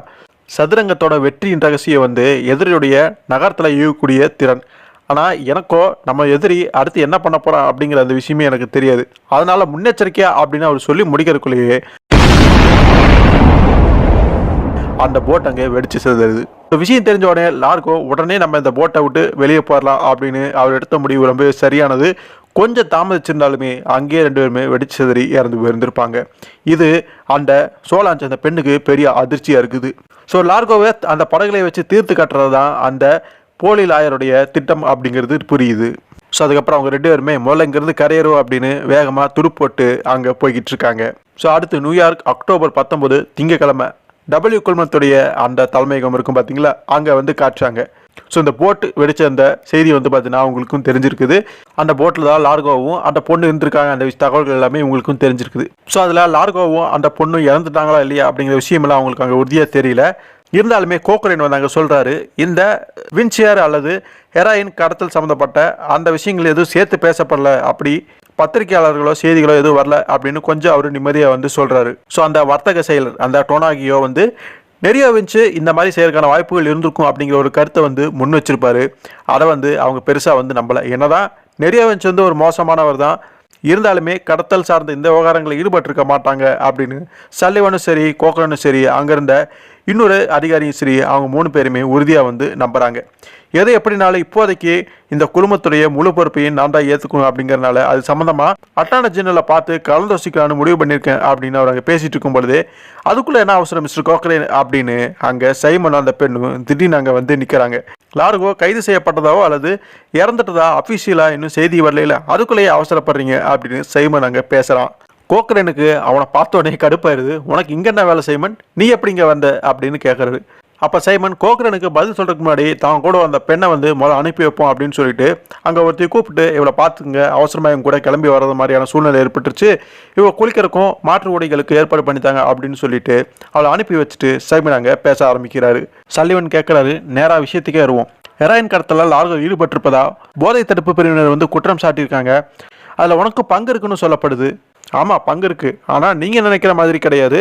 ஹெராயின் கடத்தலில் வின்சேயர் சம்மந்தப்பட்டிருப்பதா போலீஸார் சந்தேகப்படுறதுல உண்மை இருக்குது. ஆனால் கடத்தலில் ஈடுபடுறது லார்கோ கிடையாது. உங்களில் யாரோ ஒருத்தர் பாய், அதாவது குழுமத்துடைய பிரசிடென்ட்டுகளில் ஒருத்தர் தான் அப்படின்னு சொல்லும் பொழுது சல்லிவனுக்கு, கோகரன் கூட இருந்த இன்னொரு நபருக்கு 3 பேருக்குமே தூக்கி வாரி போடுது. கார்டிக்னாக் எப்படி உள்ளே இருந்துக்கிட்டே லார்கோவுக்கு எதிராக ஒரு மோசமான வேலையை பார்த்தோனோ அதே மாதிரி அந்த பிரசிடென்ட்டுக்குள்ளே இருக்கக்கூடிய ஒரு நபர் தான் திரும்ப லார்கோவுக்கு எதிராக இந்த மாதிரி விஷயங்களை பண்ணுறதா லார்கோ வந்து சந்தேகப்படுறா. அப்படி அதை சைமன் அங்கே சொல்லிட்டு இருக்காரு. அப்போ ஜான் சல்லிவன் சொல்கிறாரு, அது அந்த இறந்து போனால் கார்டிக்னாக்கா இருக்கும், அதுதான் அந்த போலீஸ்காரன்னு சொன்னாங்க, அது உண்மைதான் அப்படிங்கிற மாதிரி அவர் வந்து சொல்கிறாரு. அப்போ சைமன் சொல்கிறாரு, ஹெராயினை அமெரிக்காவுக்கு அனுப்புறது மட்டும்தான் அவனோட வேலையாக இருந்திருக்குது. யாருடைய வேலை? கார்டிக்னாக்கோடைய வேலையாக இருந்திருக்குது. அதுவுமே அந்த கார்டிக்னாக் இறங்க வரைக்கும் அந்த விஷயம் தெரியாமல் தான் இருந்திருக்குது. அதுக்கப்புறம் தான் அதோட பின்னணியிலுமே சூத்திராதாரி வேற ஒருத்தர் இருந்திருக்கான் அப்படிங்கிற உண்மை வந்து லார்கோவுக்கு தெரிய வந்திருக்கு அப்படின்னு சைமன் சொல்லும் பொழுது அங்கே இன்னொரு பிரசிடென்ட் இருப்பார். அவர் அப்போ அது நிறைய வச்சா அப்படின்னு கேட்குறாரு. கிடையாது, நிறையோடைய மரணத்துக்கு கார்டிக்னாக் தான் காரணம், அது சல்லிவனுக்குமே தெரியும். ஸோ நிறைய விஞ்சு கார்டிக்னாக்கு கூட்டாளிகளாக இருந்திருந்தாங்கன்னா அந்த கொலையை வந்து கார்டிக்னாக் வந்து செஞ்சுருக்க மாட்டான். அப்படி பார்க்கும் பொழுது அது நிறைய விஞ்சுமே கிடையாது. அப்போ சைமன் வந்து இந்த விவகாரத்தில் நிஜமானத்தில் யாருங்கிறது லார்கோவுக்கு தெரிஞ்சிருக்கிற பட்சத்தில் சமீபமாக நடந்த இந்த விஷயங்கள் எல்லாமே தவிர்க்கப்பட்டிருக்கும். லார்கோவே அவனை தேடி கண்டுபிடிச்சு கொண்டிருந்திருப்பான். நாமளுமே நம்மளுடைய வேலைகளை பார்த்துட்டு கம்முன்னு இருந்திருப்போம். ஸோ அடுத்த கேள்விக்கு ஜான் வர்றாரு. சரி, லார்கோவுக்கு இந்த நெட்வொர்க் பற்றின உண்மை எப்படி தெரிய வந்துச்சு அப்படின்னு கேட்கும் பொழுது அவனுடைய நண்பன் லார்சன் மூலமாக தான் அப்படின்னு சொல்கிறாரு. ஸோ கோக்கரின் அதை உறுதிப்படுத்திக்கிறாரு. அதாவது லார்கோவுக்கு லார்சனை நல்லாவே தெரியும் அப்படித்தானே அப்படின்னு கேட்குறாரு. ஆமாம், நெருக்கமாக ஆசியாவில் எப்போவோ மரத்தோட பிடியிலேருந்து லார்சனை காப்பாற்றினது லார்கோ தான். திரும்ப அவன் ஹெராயின் தயாரிப்பதில் ஈடுபடவே கூடாது அப்படின்னு சத்தியம் வாங்கிட்டு அவனை பாங்காக்கில் இருக்கக்கூடிய உங்களுடைய ஒரு ஹோட்டலில் மேனேஜரை நியமித்தான். லார்சன் தன்னுடைய வாக்குறுதியை காப்பாற்றி வந்தான். ஒரு நாள் கார்டிக்னாக் அவங்ககிட்ட வந்து வேறொரு வேலை போட்டு தரதா சொன்னான். லார்சனும் லார்கோவும் ஃப்ரெண்ட்ஸ் அப்படிங்கிறது கார்டிக்னாக்கு தெரியாது. இந்த நெட்வொர்க்கோட பின்னணியில் இருக்கக்கூடிய நபரை அடையாளம் காண்றதுக்கு அது ஒரு வாய்ப்பாக அமையும் அப்படின்னு கார்டிக்னாக்கோடைய போக்குலையே லார்சன் வந்து போக ஆரம்பித்தான். லார்கோவுக்கு அதில் விருப்பம் இல்லை அப்படின்னாலுமே தான் பட்ட நன்றி கடனை தீர்க்கறக்கு அது ஒரு அருமையான வாய்ப்பாக இருக்கும் அப்படின்னு லார்கோவை சம்மதிக்க வச்சான் லார்சன். அதுபடி ஹாலந்தில் ஒரு கிராமத்தில் 95% சுத்தமான ஹெராயின் தயாரிப்பில் ஈடுபட்ட லார்சன் லார்கோவுக்கு அப்பப்போ தகவல் கொடுத்து வந்தான். ஆரம்பத்தில் அவன் மீது தீவிர கண்காணிப்பு இருந்துச்சு. போக போக நெட்வொர்க் அமைப்பு, அது சார்ந்த மற்ற விஷயங்கள், இது மாதிரியான உண்மைகளை அவனால் தெரிஞ்சுக்க முடிஞ்சுது. குறிப்பாக அதுக்கு மூலகர்த்தா கார்டிக்னாக்கில் குழுமத்தில் இருக்கக்கூடிய வேறொரு பெருந்தலை அப்படிங்கிற உண்மையுமே. ஆனால் நிலைமை நீடிக்கல. லார்சனுடைய வேஷம் கலைஞ்சிருச்சு. கிட்டத்தட்ட அவன் தப்பிச்சிட்டான். இருந்தாலுமே ஆம்ஸ்டர்டாம் ஏர்போர்ட்டில் அவனை மடக்கிட்டாங்க. இப்போ முழு நிலவரமும் உங்களுக்கு தெரிஞ்சிருக்கணும்னு நினைக்கிறேன்.